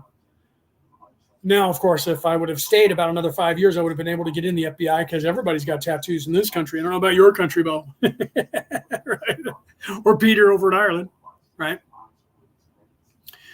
So you have to realize that evil people gain power in a way that you have no idea unless you are in service to self. They're energy vampires. I've been teaching this for almost 40 years now. Not a joke. I'm going to be 57 in 5 days. Wait a minute. Saturday, Sunday, Monday, 4 days. I'm going to be 57 in 4 days. I've been teaching this since I was 18, however many years that is. That's almost 40 years. So that's 40 years. I've been really talking about it even when I was a kid, but people just weren't listening to me then. So suicide is not always, sometimes it's just mental illness and they're just, they've been beaten down by the world and they have no reason to live. That does happen. So I'm not trying to lump everything into that, but what I'm saying is there's the smaller percent, going back to Rick, the smallest percent is people that have given up of suicides. Some of them, about the same amount that have given up are the ones that are confused because they're stuck here over and over and they don't know it. So that kind of plays into the giving up part as well. So when you take the people who or don't know that they're stuck and they've given up because of that, and the people that have been beaten down so much in life that they've given up, that is, if you lump those all into the ones that have given up, then you're looking at about 40% of the people who commit suicide. Maybe a little bit more than that. So suicide is a problem, but most of them that do it are not doing it because they're just beaten down. They're doing it because they want to start over. Some of them are aware of it and they want to start over with the when they say all of your sins go with you when you die. That's why you don't want. That's why the churches want you to profess your sins and ask for absolution, because you don't want to go to your death with all the sins intact, because that affects you in your next life. Churches know this because all the way back thousands of years ago, they used to teach it. So it's still there in the religions. It's just that the priests don't have the awareness to explain that to you the way I just did. So the reason that you want to have absolution is if you're in service to others and you know that you've done things that are wrong in your life, you want to be forgiven that. God, I'm sorry. I didn't mean to do these bad things that I did. Please forgive me. You want that before you die so that you don't have those sins intact, because it affects who you are in the next life. So if you do evil in this life, even for good, you will end up in an evil place because of it. Okay. And that's the story of right. We've all gone through it. Cassie, you put that in the chat, so I'm going to put it out there for people. She said, suicide isn't a I want to end my life thing. There are so many reasons: thoughts, manipulation, etc., accidents under the influence, mental illness, etc., etc. And she's a professional. Know this, okay? So you might not think I'm a professional, but she has certifications. Cassie has certifications. Okay, so they all just want the torment to be over, and they don't know how. That's absolute truth. Okay, so the motivation is what you have to look into. Is what she's saying. You have to see individually what that motivator is. Some people they just want it to go away, and they don't care. I was just watching, and Cassie, I linked it to you. So don't go to those. I linked to the World Trade Center stuff to Cassie the other day, and some of you also don't watch the videos that shows the jumpers.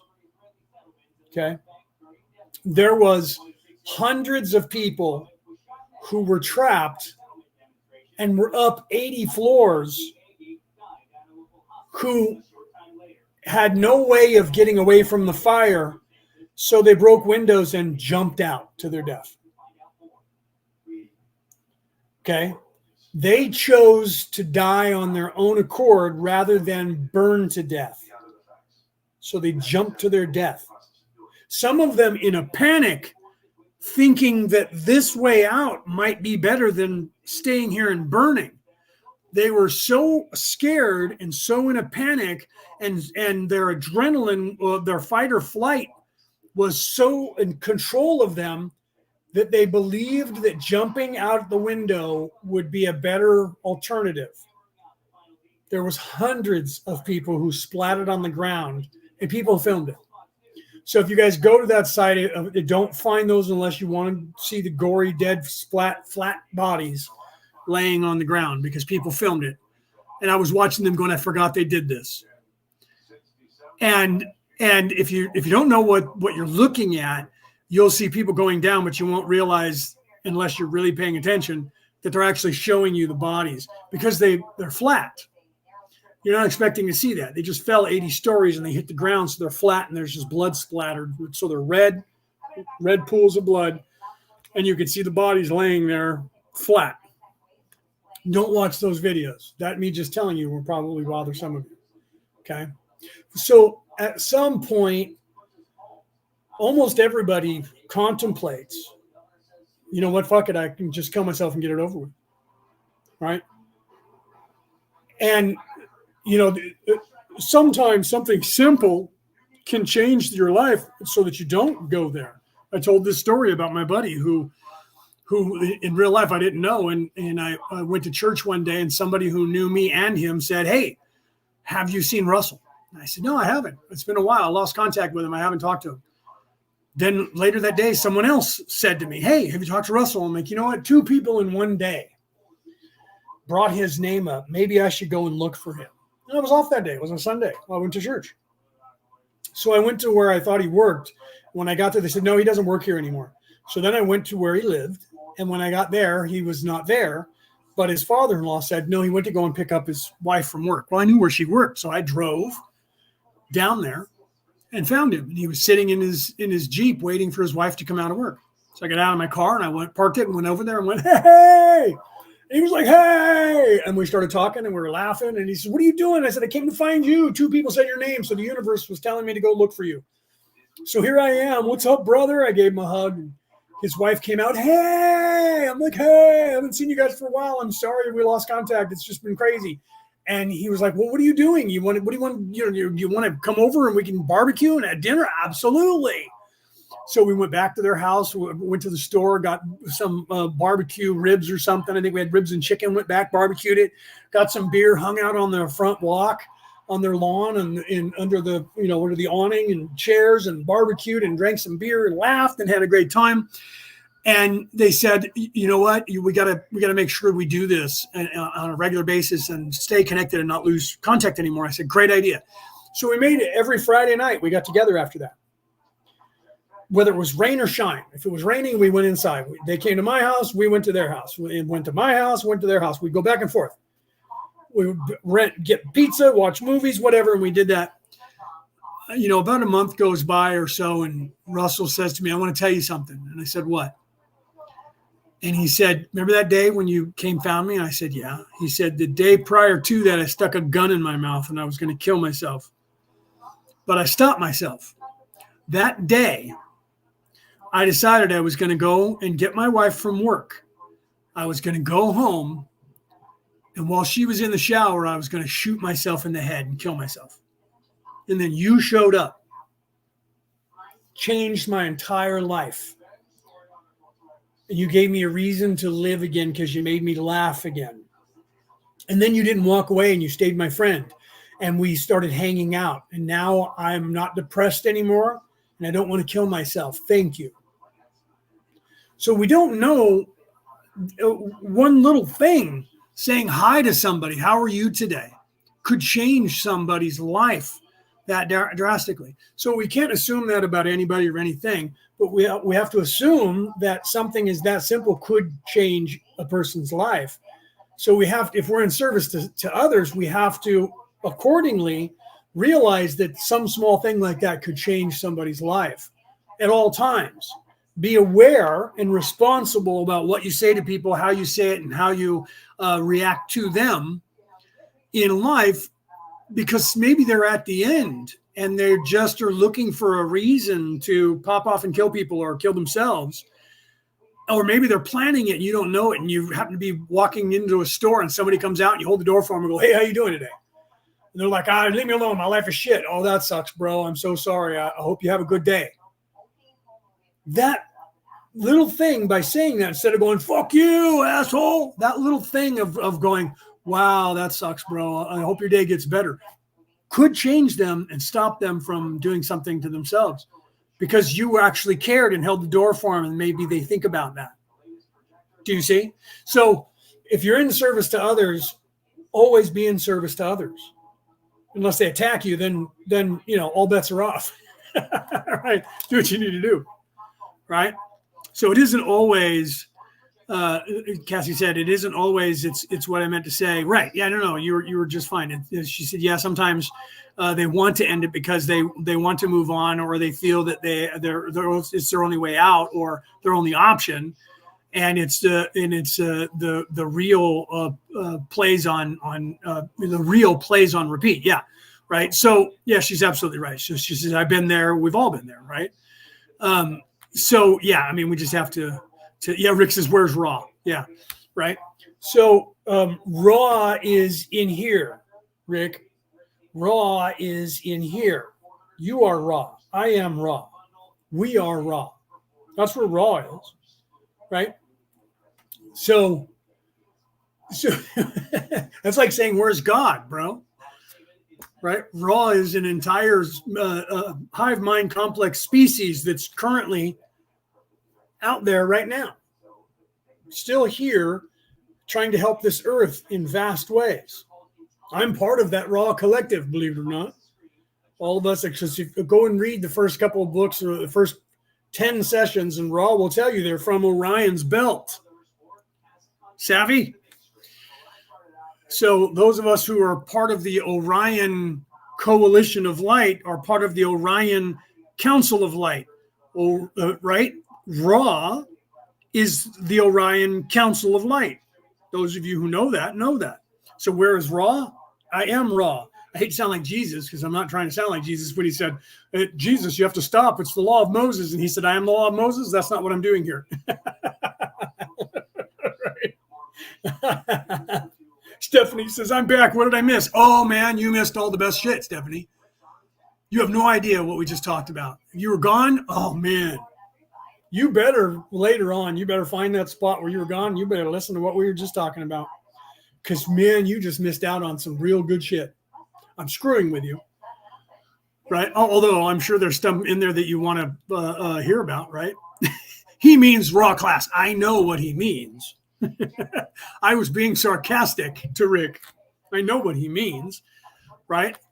I do. Do you want me to press play so you guys can hear Raw so we can find out what Raw's talking about? He's not going to be talking about what we're talking about, and watch. Raw will be talking about what we were just talking about. I didn't look ahead to find out what Raw was talking about. I normally do that. This time I did not. And usually when I do this and then Raw starts talking, it ties into everything we talked about before I started playing it. So, yeah, no, I was just being a dick, Rick. Apologize, bro. And Stephanie, I was just in the mood to mess with both of you guys. All right, let me play Raw now that I've talked for 50 minutes and lost all of the other people who came here expecting that this was just going to be me playing Raw for them to listen to. Right? All right, let me do a sound check. You guys let me know if you can hear it okay. Right, Snarky Leo. Thank you, Denise, right?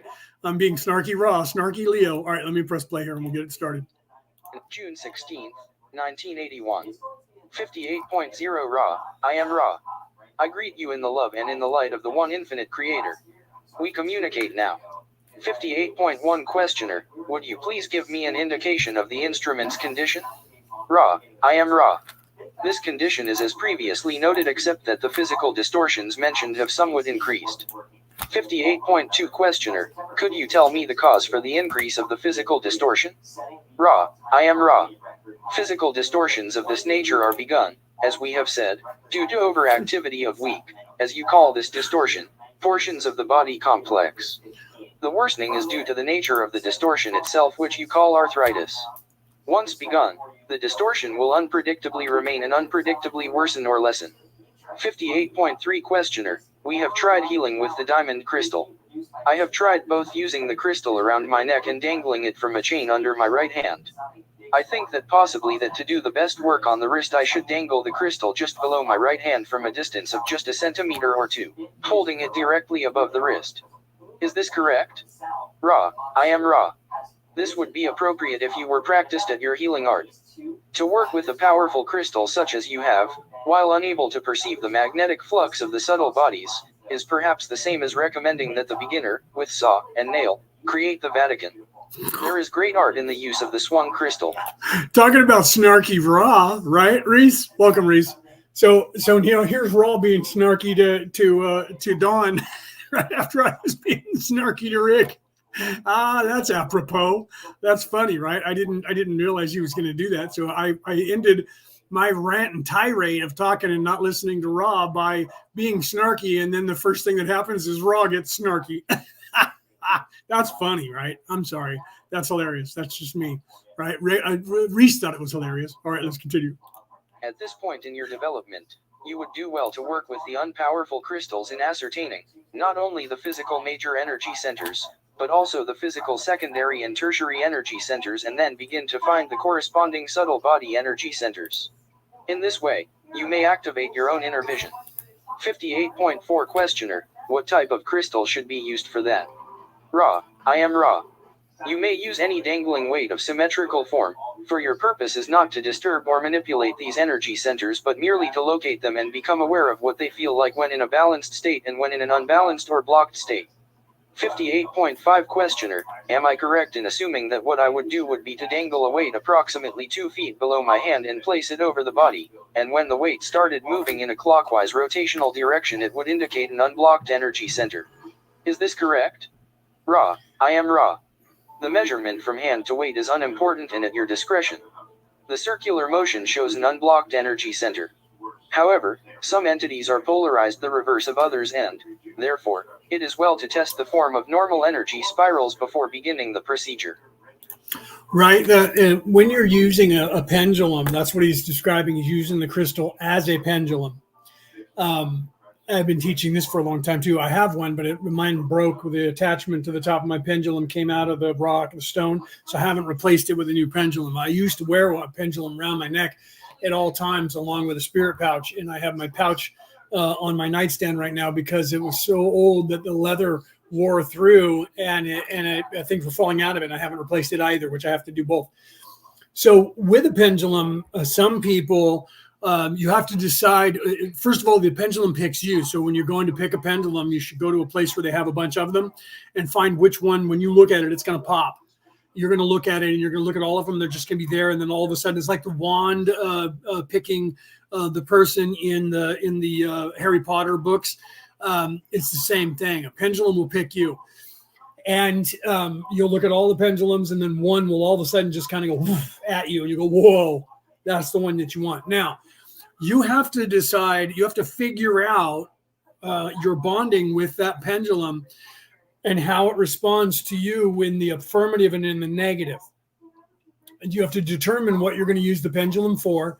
And then you have to determine whether you're going to, whether it's going to be a positive or a negative that you're asking a question and getting yes or no.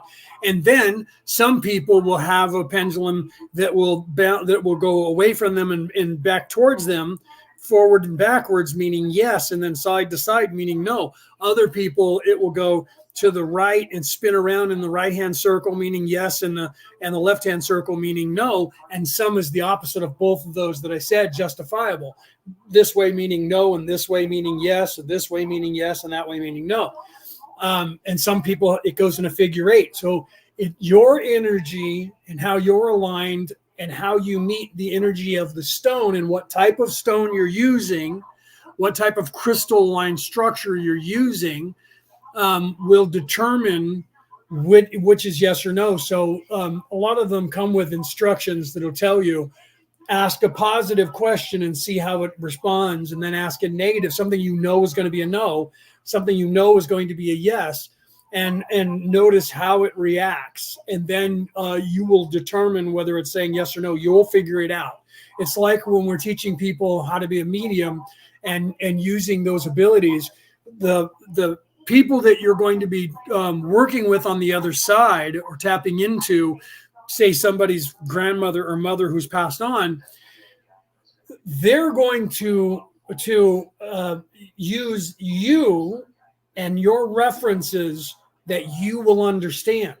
So you have to learn what means things to yourself. For instance, the Long Island medium, she always says that when she sees in her mind's eyes the image of a woman wearing an apron holding a rolling pin, that means cooking, baking, and creating in that way food and that kind of trait.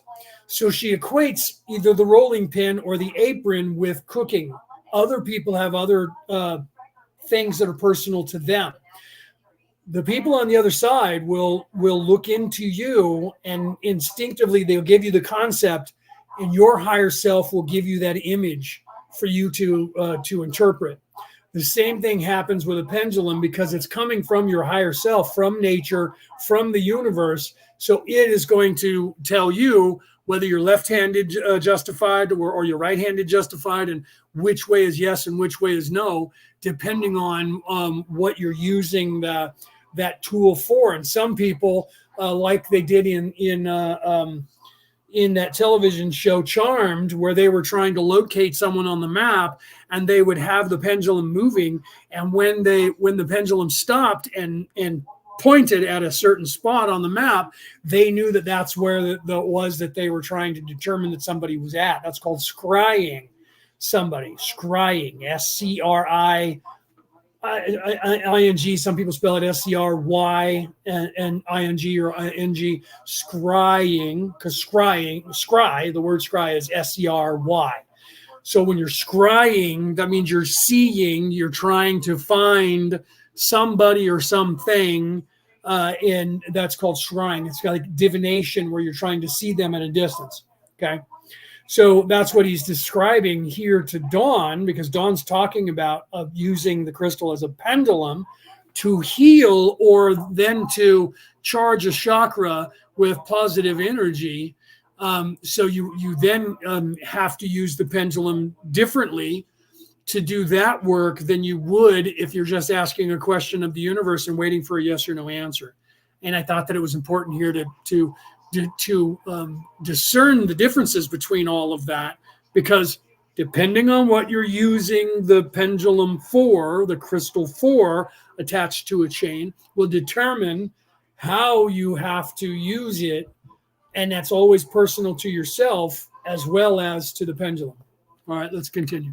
If you have any questions about that, ask, and I'll do what I can to answer it. All right, so let's continue. 58.6 Questioner. How would you test? Ra. I am Ra.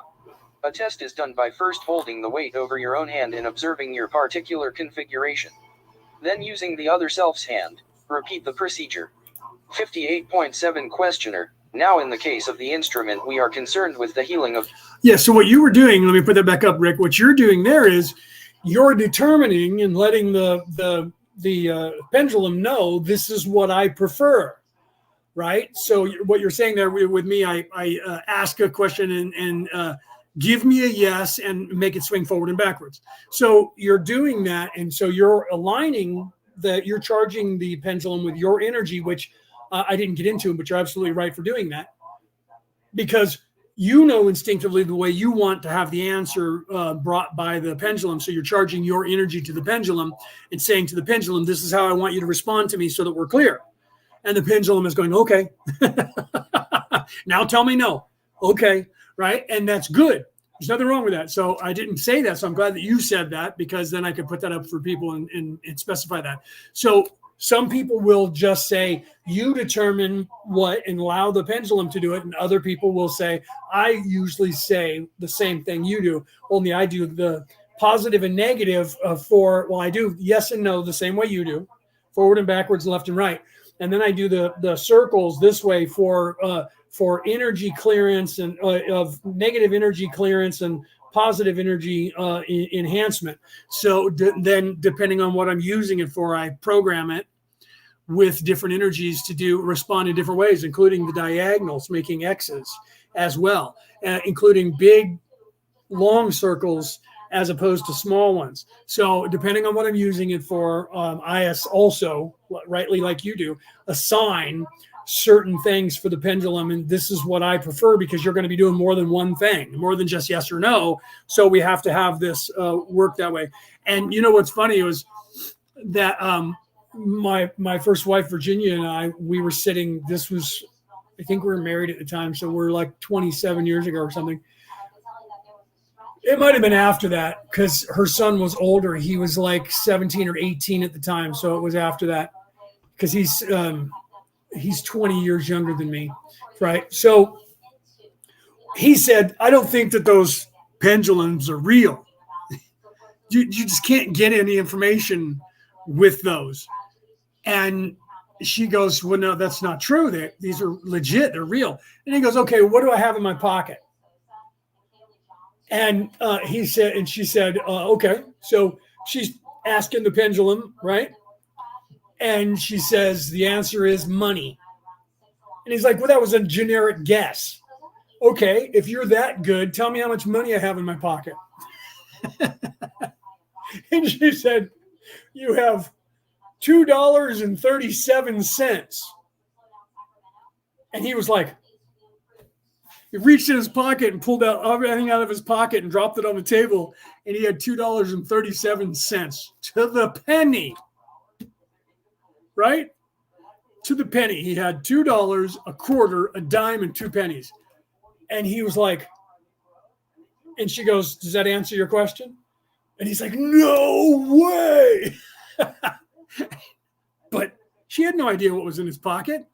She couldn't have guessed that, right? But she got it right. And so that justified it for him. And he was like, what? And then he put his money back in his pocket. He sat down and went, all right, now tell me about this and how all of that works. So he was convinced. And that was what it took and what he needed, right? Yeah. So, well, it's Rick said, yeah, but for me, Penny says, yeah, but for me, the clockwise circle is yes, and the back and forward is no. But see, it's all independent, right? But Rick says, yeah, it's their energy making it move that way. Some people will say that it's you holding on to the pendulum, that you're subconsciously moving your hand to make it do that. And I've said to people, really? Okay, so then if we put this in a vise and you hold on to the pendulum with a vise and I touch it on top with my finger alone, that pendulum shouldn't move then, right? Because there's no way I can generate enough energy with my finger vibrating to vibrate all the way down through the vise holding that rock and make that pendulum move, correct? And they were like, no, okay. Well, then they were like, okay, let's try that. So they did, and I touched it, and it started moving. Tell me which direction you want it to move, and I'll make it move that direction. I was just touching it with my finger like this. And then they were like, okay, we're going to put the vise below the rock so that it's holding the chain. And you can touch only the rock above that you hold on to. I said, okay. Again, I touched my finger to it. I'm going to use my pinky this time.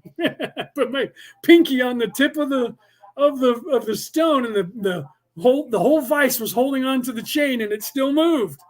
And they were like, what? You're breathing on it now. And I was like, oh, so now I got to plug my nose. Do I have to hold it behind my back facing the other way? How far do we have to go with this? Do you want me to touch it with my toe? Do you want me to touch it with a long metal rod or a piece of wood, and I'll touch the end of that piece of wood for you? Is that what we have to do here? Or do you want me to make it move with my mind? And they were like, you cannot make this move with your mind. And I was like, yeah, no, it's attached to me. That will move if I tell it to move. No, it won't. Okay, what do you want me to do with it? Make it go in a clockwise circle. I looked at it and it started moving in a clockwise circle. And then they were like, all right, I don't get it. Right? So you have to realize that it's you. The stone is alive because everything is life. The stone does have energy, but it's responding to you because you're the creator. Okay, so the tool, you're the tool. We teach people this in the Druid Wiccan magical world. We teach people because in this place you have to have tools. Okay, so we teach you to use a scrying tool, to use a sword or a wand to create a circle, to cast a circle, to work in incense for the smell, to set your mind and set the tone for you. Candles, an altar facing north if you're in the northern hemisphere, an altar facing south in the southern hemisphere, or east or west, depending on what you're trying to do and work on. And then incantations and learning the ability to tap into the energies and call on energies and use those energies to do things. And as you learn these things, we then start moving you into a place where you start. I wish Celeste was still here, because Celeste is a priestess and has her own coven. And so I wish she was here to still. I think she left, but if she was still here, she'd be chiming in. And if you are here, Celeste, then please feel free to chime in if you are still here. And then we teach people that you don't need those tools because it's you that is channeling and transmuting this energy. So high magic, that's magic with a K. High magic comes from within, and you have to graduate through the low magic and realizing that you are those tools. So in the beginning, we teach you to use the tools because your mind says, I need a remote control to change the channel of the TV, right? I can't just change the TV with my mind. So we need a remote control, or I have to get up and walk over physically and do it. We're in the place of doing. But with magic and divination or casting spells, you are literally, it's you that's doing it. You're conjuring it. You are the one who is projecting that in your mind and creating it.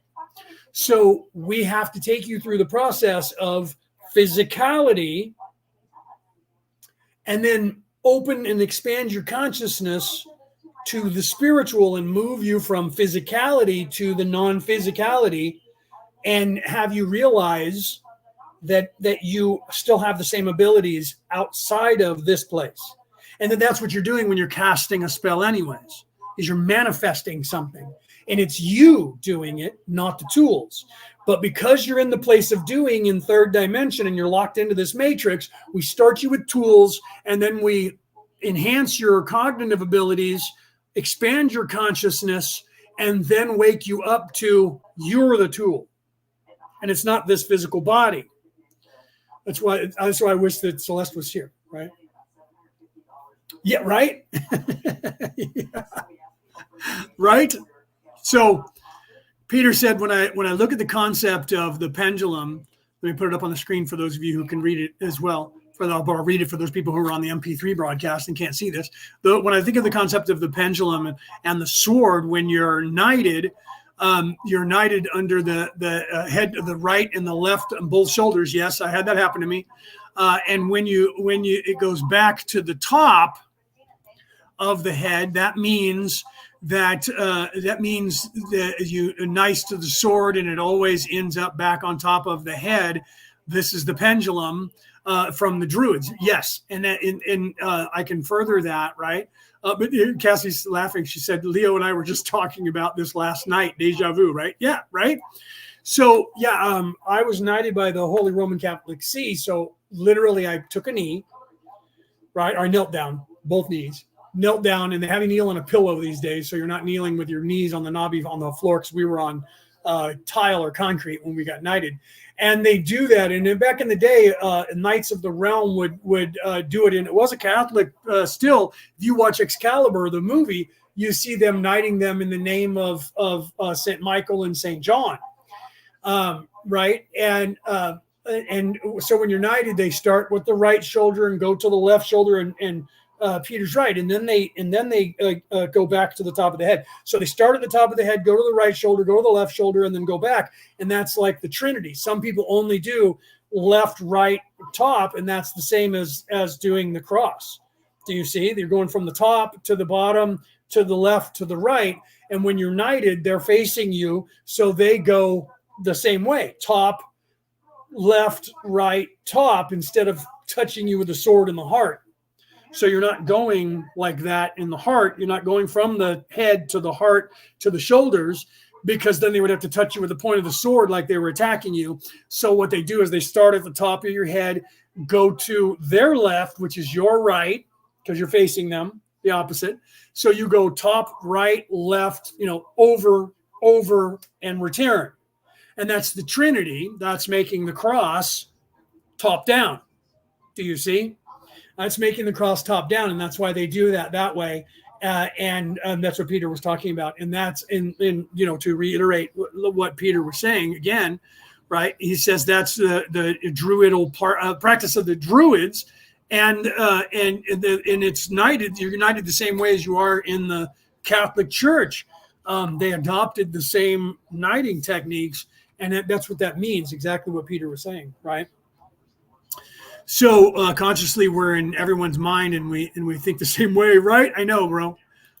Absolutely, bro. I mean, that's the truth of it, right? So yeah, it's funny that Cassie said that her and I were just talking about that last night. Not a joke.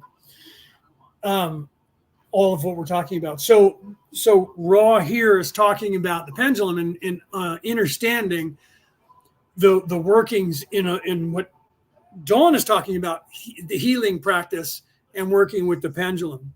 Okay. I'm looking at what you guys are saying, see if there's anything that I missed that was important here. Right? Okay, let's continue with Raw. The wrists and hands. Would I then test the energy center of the instrument's hand and wrist area? Is this correct? Ra, I am Ra. We have given you general information regarding this form of healing and have explicated the instrument's condition. There is a line beyond which information is an intrusion upon the law of confusion. 58.8 Questioner, I would like to trace the energy patterns and what is actually happening with these patterns and flow of energy in a couple of instances. I will first take the pyramid shape and trace the energy that is focused somehow by this shape. I will make a statement and let you correct it. I think that the pyramid can be in any orientation and provide some focusing of spiraling energy, but the greatest focusing occurs when one side of it is precisely parallel to magnetic north. Is this correct? Ra, I am Ra. This is substantially correct with one addition. If one corner is oriented to the magnetic north, the energy will be enhanced in its focus also. 58.9 Questioner, do you mean that if I drew a line through two opposite corners of the pyramid at the base and aimed that at magnetic north, that would be precisely 45 degrees out of the orientation of one side aimed at magnetic north, it would work just as well? Right. Yeah. Raw, Peter's just, hence Raw. It's just after saying the test the energy in the center, hence we were just talking about that. We just spoke about it. She's literally now telling Peter is reiterating everything that we just talked about on the pendulum and testing the energy is what Raw is now telling Dawn about the pendulum, right? So we got ahead of ourselves. Is that what you are saying? Ra, I am Ra. It would work much better than if the pyramid shape were quite unaligned. It would not work quite as efficiently as the aforementioned configuration. 58.10 Questioner, would the pyramid shape work just as well right side up as upside down with respect to the surface of the Earth, assuming the magnetic alignment was the same in both cases? Ra, I am Ra. We do not penetrate your query. The reversed shape of the pyramid reverses the effects of the pyramid. Further, it is difficult to build such a structure. Point down. Perhaps we have misinterpreted your query. 58. But they have done that. I've seen pendulums that were pyramidal shapes and they attach the chain with the pyramid facing down because you want the point down to be able to scry with it. So I've seen that because it's just, if you look at most pendulums, they are usually a crystal, sometimes a raw stone of different colors that's shaped like a pillar, and then it's just a pyramidal shape in the base to come to a point. So Ra's just not discerning the query in a way that is resonating with them from Dawn, and I'm sure he'll probably clarify that, right?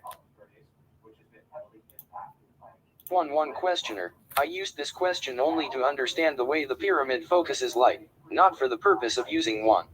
I was just saying, if we did build a pyramid point down, would it focus at the Queen's chamber position or just below it the same way as it would if it were point up? Ra, I am Ra. It would only work thusly if an entity's polarity were, for some reason, reversed.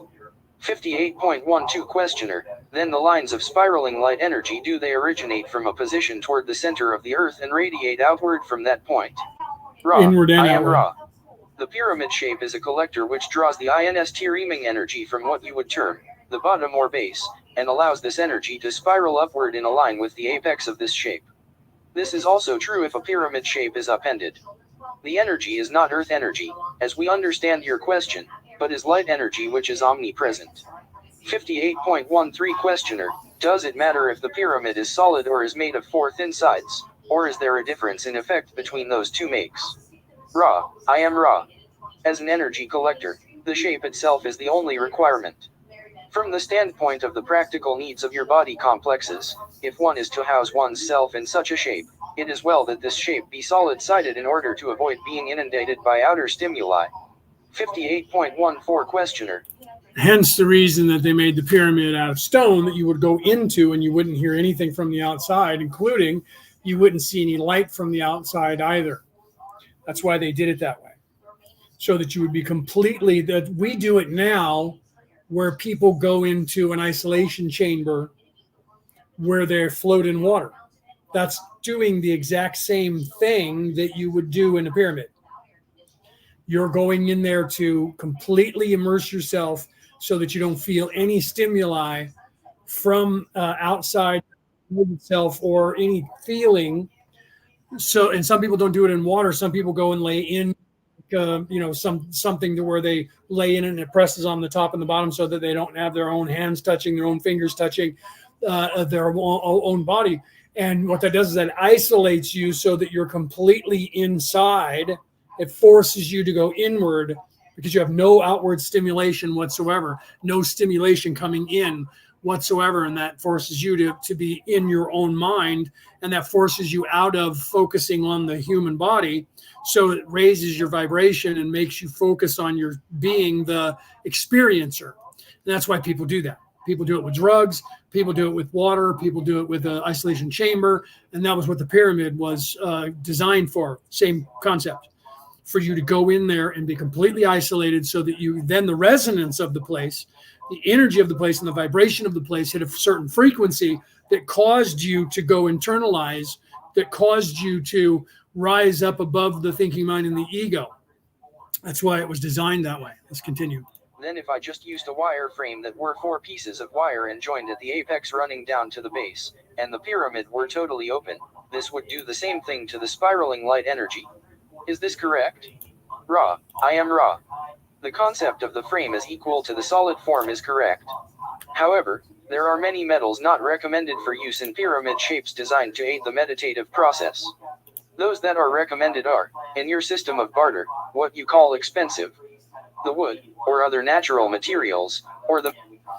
Right, Rick says I have a street light out front, right, waist high, it shines through my window. I do, right outside my window is the walkway from my door that goes around underneath the staircase for upstairs. To the left of my window, about 4 feet, is a light that turns on so that my porch is lit up so that I won't walk into the darkness and hit my head on the staircase or go to the front door and not be able to put the key in.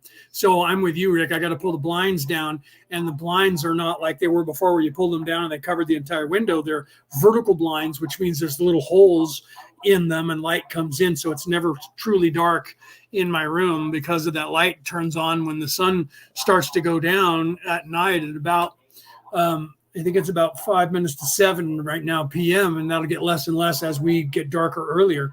So it'll come on earlier. So the only time that it's really dark is if the power goes off. Right? So I'm with you. All right, let's continue. Man-made plastic rods will also be of service.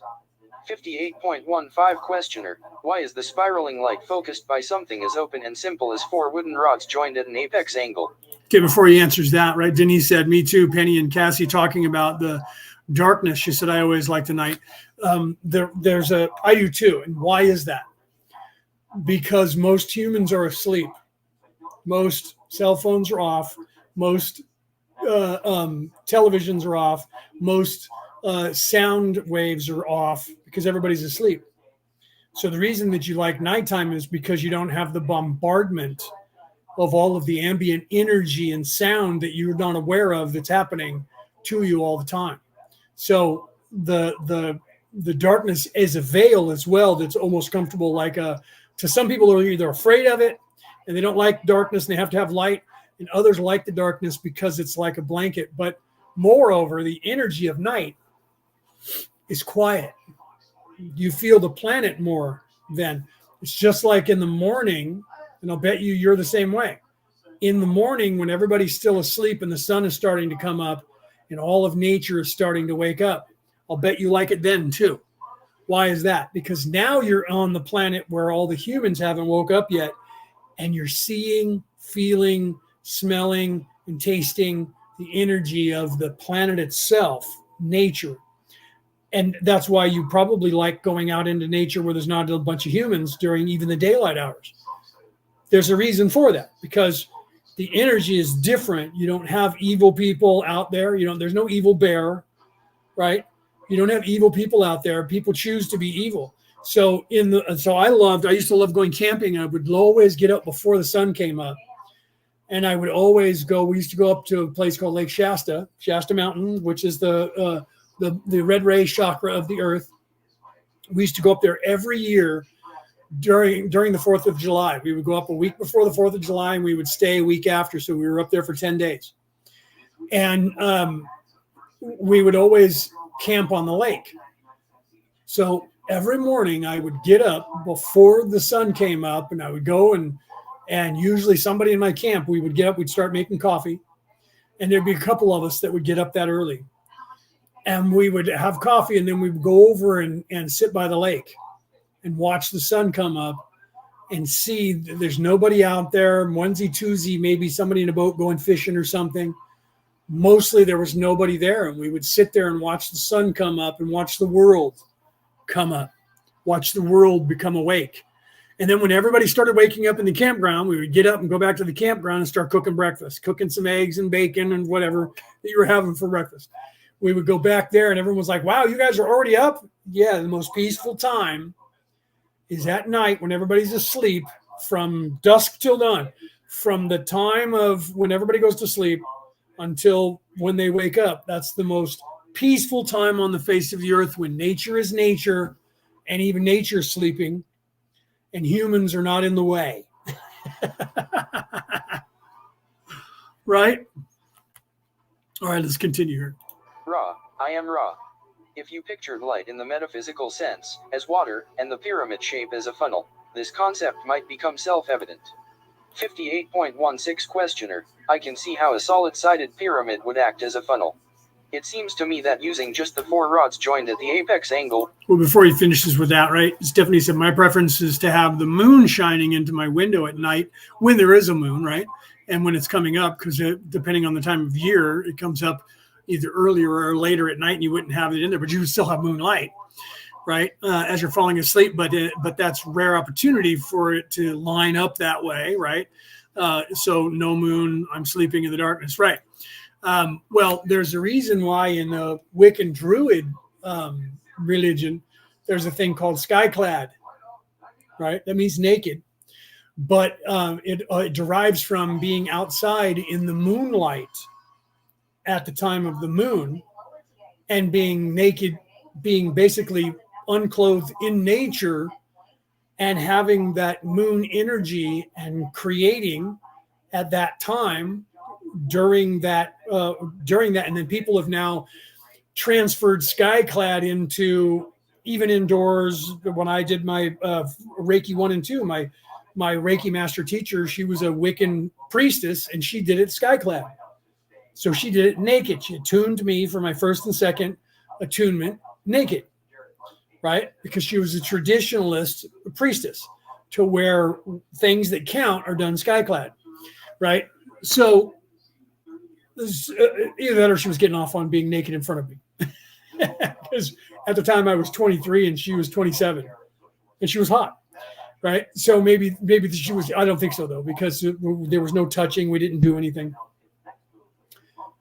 But there's a reason for that. Right.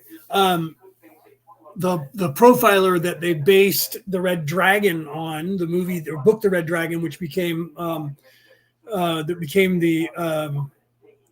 think they made the movie The Red Dragon eventually. Originally they made the movie Manhunter from the book Red Dragon, and then they made Silence of the Lambs, which was his second book, the sequel to Red Dragon, and then eventually they made the movie Red Dragon, which was the prequel to Silence of the Lambs. The character, not of Hannibal Lecter, but the one, Jaws, the one that was in the Red Dragon, he would only kill people, and these are based on real, this is why I say that this is based on the profiler that worked for the FBI that taught profiling for the FBI. And most of the movies, all of the movies and television series that dealt with hunting and profiling serial killers in the 80s and 90s in the United States were all stories and designed around the guy who was the profiler for the FBI, who had just retired and who was teaching and had been teaching profiling in the FBI. I was going to learn under him when I was going to be a profiler for the FBI. So I studied him and all of that and watched all of those television programs. And that person that they called Jaws, because he had fake teeth that he would use and bite people with, so they couldn't find him, because if they went by the dental records of the bite and looked for that as the killer to have those teeth, those were fake that he put in on purpose so that he wouldn't get caught. That's a real case that happened in real life.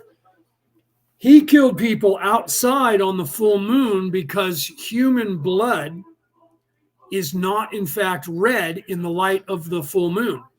It's black. It's as black as oil when the light of the full moon shines on human blood.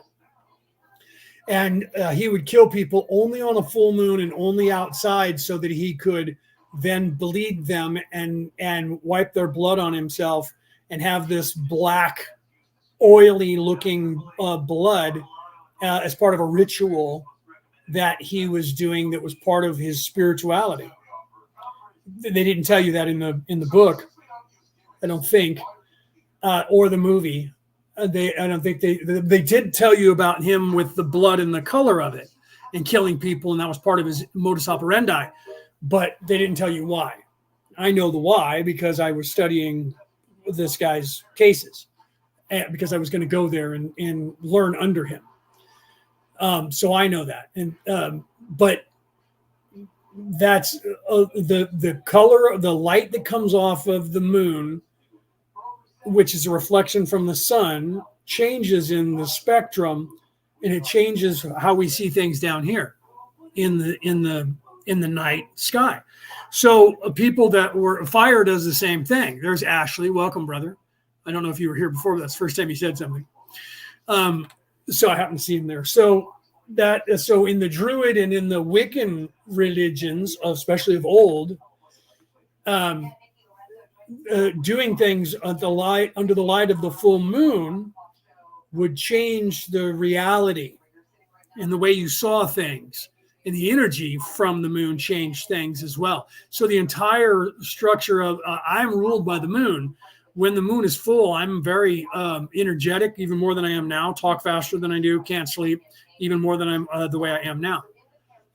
I've always been that way. People have always said to me, "No, that's because you have impurities in your body and you need to cleanse." I've tried it. That's not why. I've tried every cleanse that everybody's said, and that's not why. I get energy from the moon. And people who know anything about the Wiccan, the drawing down the moon, that's a book written by a priest and a priestess about drawing down the moon, the energy that you get from the moon. Another book that you should read if you're curious about that is Brother Wolf, Sister Moon, Masculine, Feminine Energies. Okay, so that's another book, and I think those were all done by Cunningham. Cunningham's dead now, I think. He might be still alive out there somewhere. Cunningham was super popular 40 years ago in the Druid Wiccan community worldwide. He was one of the people that made what is the Peter, if you're still here, Ashley, you might know, Ash, if you know, the publisher that publishes worldwide more books for Wiccan and Druids worldwide than any other publisher. I can't think of the name of them. He made them because he published like 10 books or something, and he put them on the map because of how popular it was. Then Christopher Penzick in the 90s furthered that with publishing all the stuff on Reiki. And getting that out to the world. He was the very first human being that ever published all of the Reiki symbols that you can now find readily everywhere online. Before 1994, when Christopher Penzick published them in his book, they were not shown to the world. And I can't think of the name of the publisher right now. But they're famous for publishing everybody that's Wiccan and Druid in those religions worldwide. And I can't think of the name of the publishing company because I haven't thought about them in like 30 years. Okay, let's continue with Ra. Would be less efficient. Can you tell me how they are equivalent to the solid-sided pyramid? Ra, I am Ra. They are unequal in space/time, and we recommend for practical use the solid-sided pyramid or other focusing shape in order to give your physical bodily complexes respite from outside noise, brain, and other distractions to meditation. However, yoga used to be done naked all the time. Originally, it was naked, just like the Olympics. Originally, the Greeks did it with no clothes on. It was naked. It was just in the modern era that we started. When we started the Olympics again, we were by that time always wearing clothes, so we put clothes on. The Native Americans used to play their version of soccer, which was completely different than it is now, and the winning team would be sacrificed, or they would choose the captain of the team who would then have his heart cut out after. But their soccer field was like 5 miles long, and they could actually play for 5 miles. So you'd be sitting in an arena, and they might come running down the way for like a mile and then go back originally. And then they started shortening it because people couldn't see, 2 miles down the way. So they started making it smaller until it became the size that the arenas are now. Then they, of course, stopped killing the other team that won or the captain of the other team because, you had to be back for the next game and next season. But that was done originally naked as well here in the Americas. For thousands of years, they played that sport completely naked. Lacrosse, which is actually a French word that means like Sioux. Sioux means there's Sioux Indians. Sioux is a French word that means savage. So all Indians were called Sioux, and lacrosse comes from the Lakota people. That sport was also done naked, and then they started because then they would just tie a bandana, on their head. So you had, what we would call skins and shirts. Some people would have a red or a blue or a white or a blue. And then they just started wearing clothes as time went on, and they weren't doing it naked anymore. And as the white people came, then they started making them put clothes on. And so everything that was done naked originally, including yoga, was turned into doing it with clothes on. So some people are getting back to that sky-clad ideology. But then again, people are doing goat yoga to where it's a thing to do yoga and have a goat walking on your back while you're doing it. I don't know, whatever, right?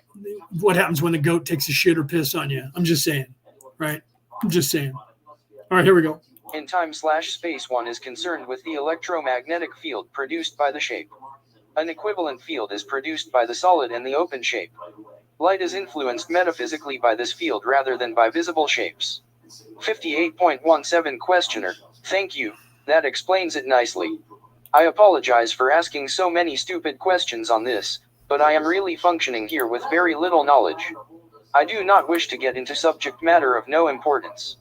I had assumed that questions about the pyramid were desired by you due to the fact that some danger was involved to some who had misused the pyramid, etc. I am trying to understand the way light works and trying to get a grasp of how everything works together, and I was hoping that questions in this area on the pyramid would help me understand the third distortion, I'll say, which is light. Now, as I understand it, the pyramid shape acts as a funnel, in this way increasing the, I'll say, density of energy so that the individual may have a greater intensity of actually the third distortion. Is this correct? Ra, I am Ra. In general, this is correct. 58.18 Questioner, then the pure crystalline shape, such as the diamond, you mentioned as being frozen light. It seems that this third density physical manifestation of light is somehow a window or focusing mechanism for the third distortion in the general sense. Is this correct? Ra, I am Ra. This is basically correct. However, it may be noted that only the will of the crystallized entity may cause interdimensional light to flow through this material. The more regularized the entity, and the more regularized the crystal, the more profound the effect. 58.19 Questioner, there are many people who are now bending metal, doing other things like that by mentally requesting this happen. What is happening in that case? What are they? Can you explain what's happening there? Ra, I am Ra. That which occurs in this instance may be likened to the influence of the second spiral of light in a pyramid being used by an entity. As this second spiral ends at the apex, the light may be likened unto a laser beam in the metaphysical sense, and when intelligently directed may cause bending not only in the pyramid, but this is the type of energy which is tapped into by those capable of this focusing of the upward spiraling light. This is made possible through contact and indigo ray with intelligent energy. 58.20 Questioner: why are these people able to do this? They seem to have no training. They just are able to do it. Ra, I am Ra. They remember the disciplines necessary for this activity, which is merely useful upon other true color vibratory experiential nexi. 58. Some people instinctively know how to do certain things and do it. Some people are natural healers and they can just heal with their hands. Some people can tap into that energy of the spiral energy and just do it. So people come through with abilities intact, right? So some people are natural born mediums and they don't have to be taught how to tap into that, and they just have psychic abilities. Some people are able to channel. I could do it, but I don't like to do it. It takes a lot out of you. It takes more out of you to do that than it does to do what I do now. Or being a medium. Channeling is rough. It takes a lot out of you. And you have to also make sure you have handlers that are conscious, that can stop other people from taking advantage of you being in that state. That's what happened to, what's his name? I can't think of his name right now. Who was doing that and ended up dying of stomach cancer because of it. I can't think of his name. I'll think of it in a second. Because he was doing that and his wife had to take control because people were asking him for things in service to self. What are the lottery numbers? Who's going to win at the Churchill Downs tomorrow in the second race? And they were profiting from it, and it was doing physical damage to his body. Edgar Casey. Thank you. Edgar Casey. That caused him physical damage from doing that. So you have to be careful when you're in that kind of state of channeling, that you have to have people there that can stop people from asking questions, and you go, all right, that's enough, you're done, right? All right, let's continue. 0.21 Questioner: then you are saying that this wouldn't be useful in our present density. Will it be useful in fourth density on this planet in the very near future? Ra, I am Ra. The end of such energy focusing is to build, not to destroy, and it does become... Thank you, Denise. Llewellyn. Yes, that was who the publisher was. I couldn't think of their name. He made them because of his books were so popular that he didn't create Llewellyn. At least I don't think he did. I know he had something to do with it eventually, but because of him publishing his books, and was so popular that more people started going to them, and they had enough money to hire more people to work for them. And he single-handedly kept that company going with his stuff. And then everybody started, now they're, I don't know if they're still in a business. I haven't been to a bookstore in so long, but it was Llewellyn. Thank you. Absolutely. Let's continue. Quite useful as, shall we say, an alternative to third density building methods. 58.22 Questioner: is it also used for healing? Ra, I am Ra. No. 58.23 Questioner: is there any advantage in attempting to develop these characteristics or being able to bend metal, etc.? What I am trying to say is that, are these characteristics a signpost of the development of an entity, or are they something else? For instance, as... Right, see now, so Peter had said, or first, I put up there, Penny said, I'm a natural healer, medium, and channel, and I've seen the future events most of my life, right? Most about my life and family. And then Peter said, I gave up tapping into people's energies, trying to heal them because it was making me sick. Their energy wasn't good for me, but I can still look into the future when I need to. Yeah, that's so. You have to learn to tune out other people's energies and keep it away from you. And you also have to learn to draw energy from the universe instead of using your own, because it depletes you. You go through a ton of energy. Just me doing this show, when I'm done, I'm almost dehydrated, and I go through one of these in a 3-hour time period and I'm still almost dehydrated. So there's a lot of energy that just goes into what I do here, talking about what I talk about, because I'm transmuting stuff and I'm channeling a lot of this information while I'm talking to you guys. So this takes a toll on me and my vocal cords, because I almost lost my voice. That's why I have this beautiful voice, because I injured my vocal cords. I got a cyst on my vocal cords and they got pinched together, and some of my vocal cords were fused for about a year and a half. And I was just talking like this for like a year. I couldn't do anything but make this sound. It was sounding like a frog. And then the doctors said we can't do surgery on that because if we try to remove the cyst, you might lose your voice. You might break your vocal cords completely. So I had to go through therapy trying to raise and lower my voice in octave to try and it would hurt. It hurts now. I've been talking so much that my vocal cords hurt right now while I'm talking. So that's why, someday they say my vocal cords are getting thin. Someday I might lose my voice because of that. So eventually what happened was, as I was doing the raising, going up through the octaves and down through the octaves, all of a sudden the cyst broke loose off of my vocal cords, and it hurt. And then all of a sudden I could talk again in this voice. Wasn't my voice my whole life. Sounded different. And then all of a sudden it hurt, but I could go up and down the octave. And so I got quiet and I stopped. And now I know that when I talk, I know that after a certain amount of time, I have to get off the air. I should already be off the air. My vocal cords are already hurting from all the talking I've done. After I'm done here, I'll probably say 3 words out loud all night. I'll be quiet the entire night, except for when I'm talking to my mom, asking her questions or talking to her because it's, to get her to eat, get her to take a shower and that kind of stuff. Otherwise, I won't say a word because I have to let my vocal cords rest because I'm doing damage to them. Literally, I can feel it down here in my in my voice box right now. It hurts my vocal cords. So energy, when you transmute it, you have to make sure that you burn water and you burn sugar. And we teach people that. So if you're doing Reiki, you're constantly working with the energy and transmuting it so it's burning up all of your water and energy.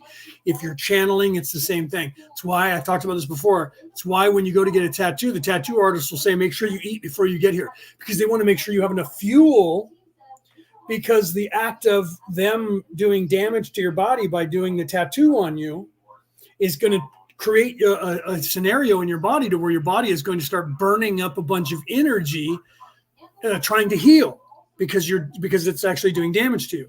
So if you don't have enough sugar and something to drink in your system, you might get lightheaded and pass out because you don't have enough sugar to burn up. So they tell you that, and they tell you if you go and eat something and then come back and we'll do your tattoo. When was the last time you ate? They'll always say that. Eat before you get here because they don't want you to pass out. So the same thing with people who do magic. We teach, have something to eat before you get here and have something that is sweet that you can eat afterwards, comfort food afterwards, because you're going to burn up all the sugar that you have in your body. And so when teaching Reiki, we teach that. When teaching casting spells, we teach that. When teaching people, if you watch, those of you like Penny and Denise and Cassie that are here right now, you guys watch Jamie Watson Wolf. She always is drinking her water, always while she's doing that. Why? Same reason that I'm doing it, because she's burning up a bunch of water. She'll stop the show. Hold on, I'll be right back. I got to go get more water, right? Why? Because she knows that she's burning up energy, and transmuting that energy to be a medium is burning up her sugar and her water that's in her body. Those of us in the industry are aware of that. Hydrate, because otherwise you burn it up. Just sitting still, doing what I'm doing right now, because I'm channeling most of what I say. It's not just coming out of my brain. Most people think that I'm just talking and it's in my head. He thinks he knows everything. He thinks he's a know-it-all. That's not where I'm getting it from. I'm not getting it from this gray matter inside here. It's not where it's coming in. So Peter doing that, right? I could work with you, Peter, and get you back to where you can do that. I know you already look into the future and that kind of stuff. You do that on your own. But I could get you back healing people if you would want to, just by giving you some, and we've never talked about that before. I could get you to where you draw energy, not from them, and you don't eat their energy, so it doesn't do any damage to you, because you have, now being the psychic, you have the, you start forming a symbiotic relationship with them because you have you have the ability to sense in them more. And so because of that, you're blending that energy, and that's taking a lot more out of you. You can charge up a tank of energy to feed you, so you don't have to do that when you're using that type of seeing ability to heal, to where you're not using your own energy. You're still going to use some of it.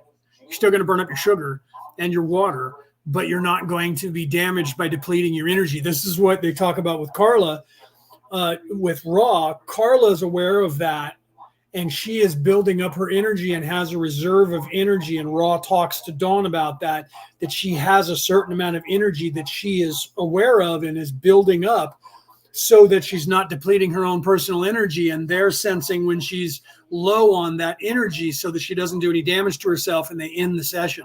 They talk about that quite a bit at the beginning and the end of almost every session. So I've been working with people, teaching people that for a long time. Don't use your own energy always. That's why I was wishing Celeste was still here. This would have been perfect to have her on the show today, not just in the audience, but on the show talking about this, because her and I have been working together, like Peter and I, for almost 10 years. And I know she's got her own coven. She's a high priestess. So she teaches the same stuff that I've been teaching, and she would teach you all these practices too. All right, let's continue with Ra. An entity develops through his indigo. Would a signpost of his development be this bending? Ra, I am Ra. This will be the last full query of this working. Let us specify the 3 spirals of light energy which the pyramid exemplifies. Firstly, the fundamental spiral, which is used for Yeah, I'll quote Frank Herbert in the Dune saga, right? When they went to Arrakis, otherwise known as Dune, the desert planet. Water is your life, and without it, you will die. Okay? So we teach people that water is your life. If you're transmuting energy in any way for any purpose, you need to charge yourself with extra energy to transmute that energy. And how that is transmuted through your physical body is through the liquid that is in your blood and in your body. Your endocrine system, this is why I talked about that and said in my book, here's some ways of finding videos so you can watch this, and I've linked them to you.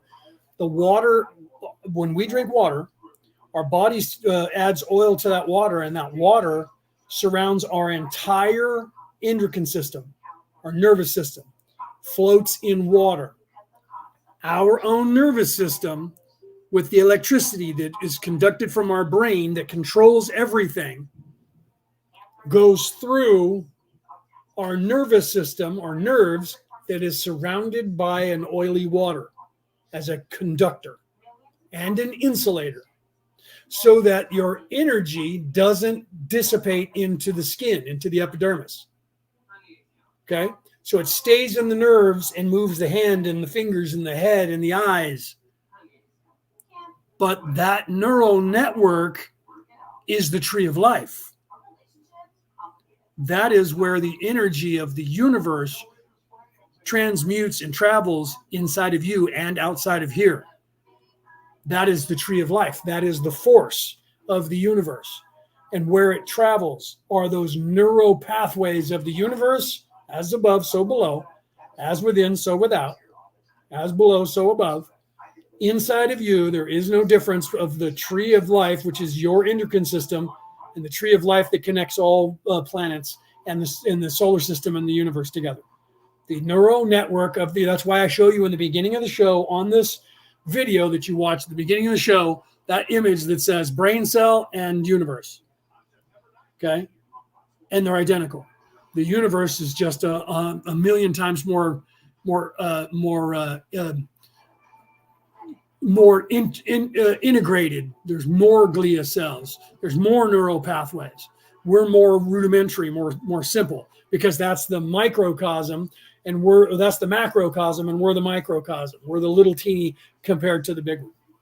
Okay, so energy going through your body, whether it's someone else's energy or your own, affects you the same way as if you stuck your finger in a light socket. The light socket has more energy in it, so it takes control of your muscles because it's stronger energy than what your neural pathway is connecting to it. So if you get shocked by something and your hand closes around it, you have to grab your arm and pull it off or turn off that electricity, because that electricity that is now holding on and making your muscle tense up is stronger than the electricity that you can create with your brain to make your hand let go. But the electricity works the same way. And if you get too much of that, it'll go into your heart through your endocrine system. And if it goes to your heart or your brain, it can kill you because it'll electrocute the heart or the brain and blow it up. But if it doesn't, then you just get a shock and you're like, crap. Oh, man. And your hand tingles and you're like, Jesus, that was going up my arm, because it was moving up your arm and taking control of your arm. And it was literally moving into your body. And if it goes to your heart, it can destroy your heart because it'll stop your heart. It can kill you. Because your heart is beating by the electrical impulse that your brain is telling your heart to beat. That'll override it. It'll either make it go real fast or it'll stop it and seize it up and you'll die. So you have to realize you're an electrical being. Okay? And that electricity flows through your water. So you have to replenish it. And in the video that I linked a long time ago for the talking about your endocrine system and the Christ oil, the guy in the very beginning says, we go through like 4 liters of water a day. It transfers through our entire body. So all the water that goes in that's currently there in a 24-hour time period will be pulled out and replaced so many times that you will go through almost a half gallon of water. In and out, in and out, in and out. So that's why you drink a bunch of water and then all the impurities come out when you go pee. It's the same as when you inhale, the oxygen stays in your body and goes into your blood, and then waste comes out of your, with the exhaust. Same thing happens with the energy. If the water goes in, the good water goes in and goes into your endocrine system and feeds all of your flesh and everything to keep you moist. And then it pulls impurities out and you pee it out. Same thing. In and out. In goes the good, out goes the bad. When you inhale, same thing happens. When you drink water, same thing happens. When you eat food, same thing happens. Goes in, gets broke down, all the good energy turns to a good source of sugar, goes into your body, all the waste goes into after it passes through your intestines, there's leftover crap that's garbage, and that comes out your butt. Okay? So your body is a machine that is bringing in and breaking down energy and using that energy in different ways and then expending waste out through the same source. Water goes out in a beer, out of beer. Okay? So you have to realize that. So you're floating your entire electrical system, and the more energy that you transmute through your body, the more you're burning up the water and the sugar in your body. Okay. All right, let's continue. Study and for healing. Second, the spiral to the apex, which is used for building. Thirdly, the spiral spreading from the apex, which is used for energizing. Contact with indigo ray need not necessarily show itself in any certain gift or guidepost. As you have said, there are some whose indigo energy is that of pure. Right. That's just like, what's his name? Deepak Chopra. When they asked him about first Rick said, yeah, I heard that cold water first thing kickstarts the metabolism. Yeah, because the cold water, warm water is easier to assimilate into your body. So if you're thirsty or you're hot or you're almost dehydrated, you don't want cold water, because cold water that goes in will immediately cool down your core. So if you're really hot, you want cold water. If you're not dehydrated, if you're dehydrated, you want to get water in as soon as you can. So you need the electrolytes out of the water more than you need the cooling down mechanism of the water, or you need both. And that's why they made Gatorade, because you're getting the electrolytes and you can make it cold, so you can cool down your core and get the sugars and the water back into your system faster. Okay. So cold water forces your body to constrict and start working to heat itself up, Rick. Right? So drinking cold water first thing in the morning turns your system on because it forces it to turn on and go into second gear right away, right? So Deepak Chopra would say the best thing to do with the first thing you get up is take a crap. The same thing happens when you do that. First thing I do, I get up, take a pee and poop. Then I drink cold water because you get the waste out that gets your body moving. All of the processes are then in motion. You're getting rid of waste. You're getting rid of waste through poop, through urine. And then now your body starts to churn. You're in first gear. Then you go and you get a glass of cold water and go, whoa, because then your stomach tenses up because it's pulling the heat out of your core. Now your body has to turn on and burn energy to warm up your core, to warm that water up, because that's what it does. Because warm water assimilates faster, and cold water, your body has to heat the water up to the temperature of your body to assimilate it. Okay.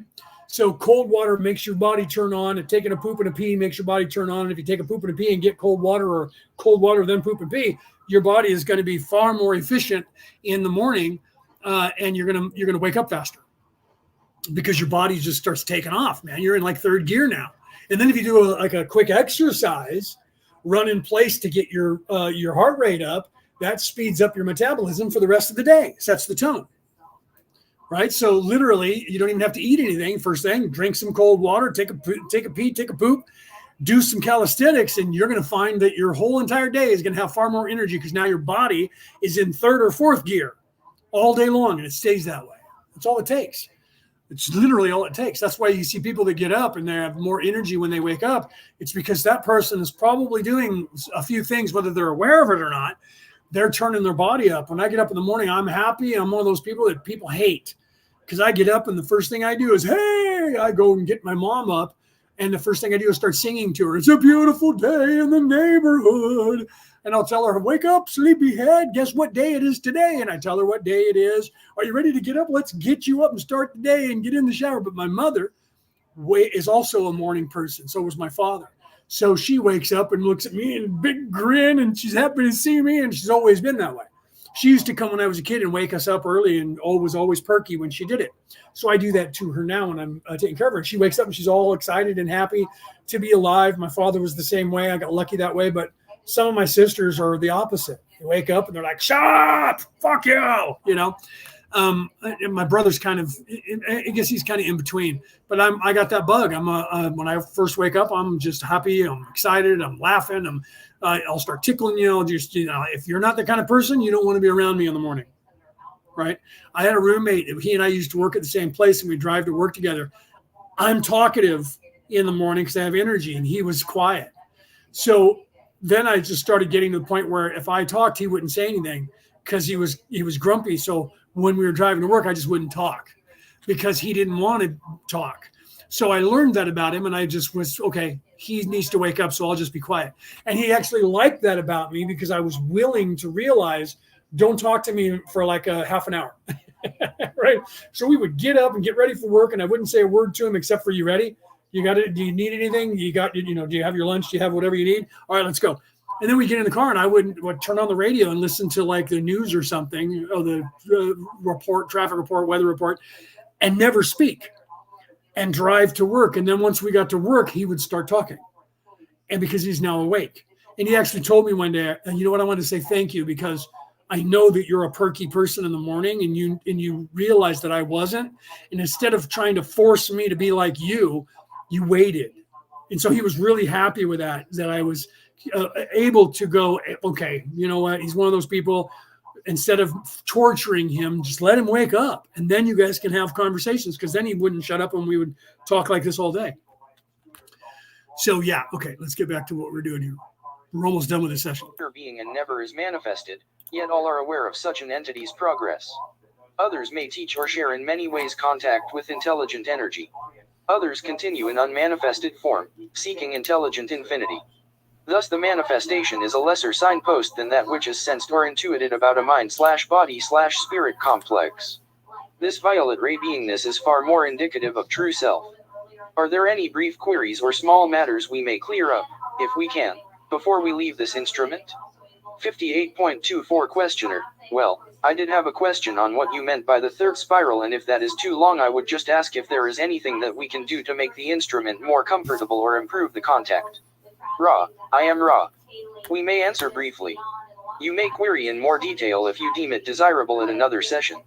If you picture the candle flame, you may see the third spiral. This instrument is well balanced. The accoutrements are aligned well. You are conscientious. I am Ra. I leave you, my friends, in the love and in the light of the one infinite Creator. Go forth, therefore, rejoicing in the power and the peace of the one infinite Creator. Adonai. Okay, so we got through the whole session, even though we started late. Now you see, Rick, why I started late, right? You're like, where's Ra? I waited almost an hour because I knew that we were going to get through it kind of quick. So I know I was being very snarky earlier, right? I apologize, Rick. Some days I've noticed I've done that to you like twice. I apologize. I don't mean to be that way just towards you. It just happens that you were like, where's Ra? So I got snarky with you. I'm like, I am Ra. You are Ra. We're all Ra. Ra's right here, man. I got your Ra, pal. Anyway, so I didn't want you to think that I was singling you out. I was just being snarky, and you just happened to be the person that asked that question. So, but however, I did know that truly it was probably going to go through the entire session today in one sitting, and I should try to do that more often. We would have been done by now because we're on session 108 and there's only 106 actual sessions. So if I would have made sure that we went through one session every single week, we would now be done with the law of one. So I am trying to do that in some respects, but there are some sessions need more discussion than others. And I'm still not even pointing out some of the stuff that I know is prophecy that's woven into some of this stuff that I don't talk to you guys about. And the first time I went through, if you go back and listen to my first run through Raw, that was very low dimensional, third dimension for beginners. This time through is more 4 and 5D. Not as much for first-time listeners. And so when people come in, a lot of times they'll say, man, I'm kind of confused with what you're saying. And I'll tell them, go back to what I did the first time. You'll see a completely different Leo talking about the law of one, because I was trying to cover for beginners what the message was for people who were completely asleep.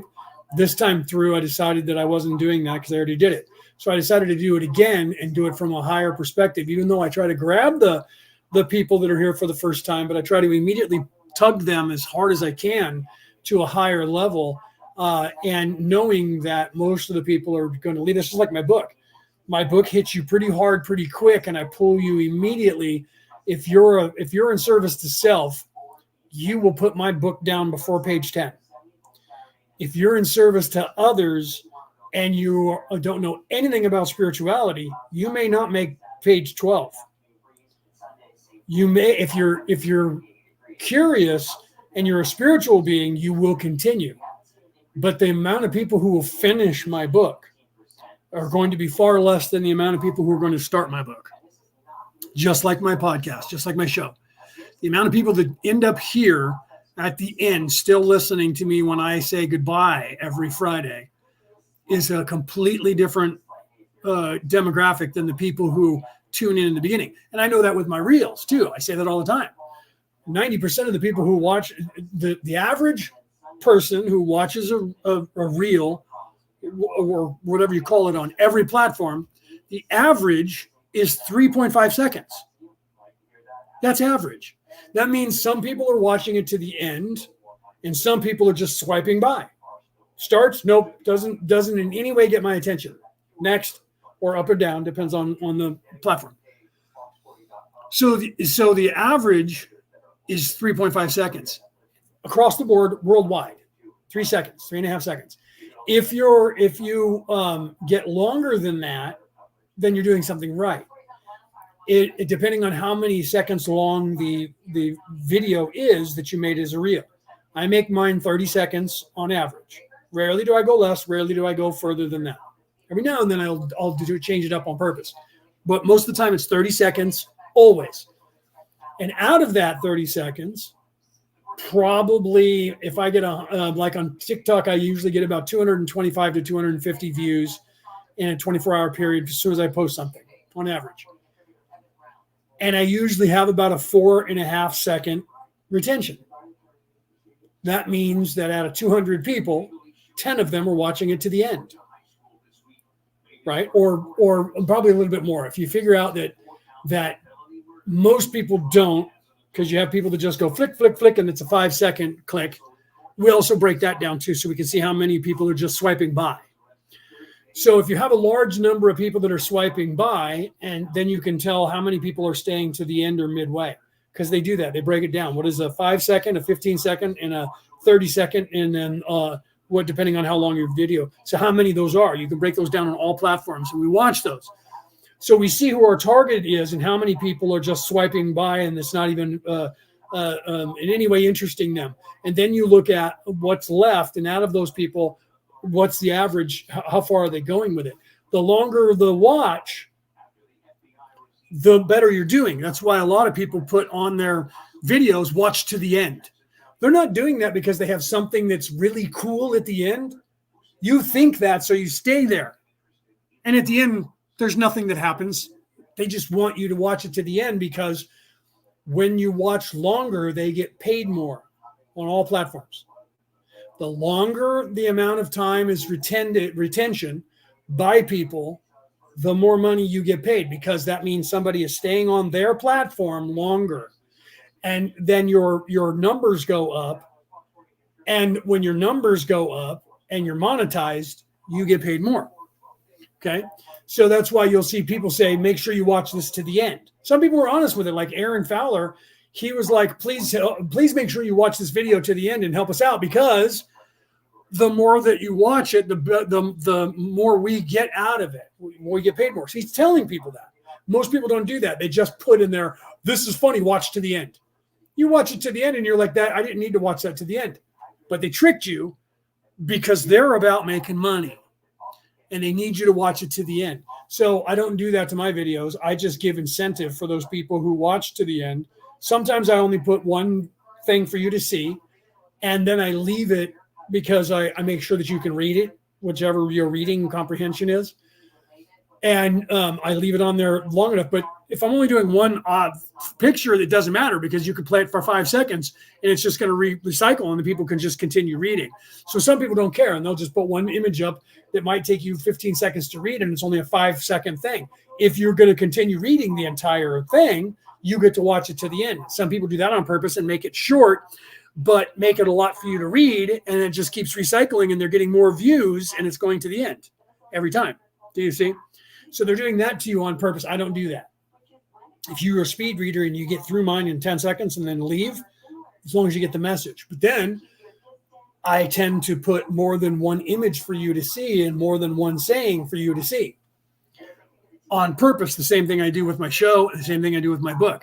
For those people who do stay to the end, not because I'm trying to make money off it, because nothing of mine is monetized, but because those are the Easter eggs. I'm giving better knowledge at the end of my book, at the end of my podcast, at the end of my reels, rewarding those people who have the patience to stay, to find out, is there something else that he's going to be telling me that is not just this one image?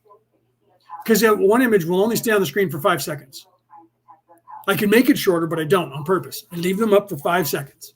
That's standard when you're doing that stuff.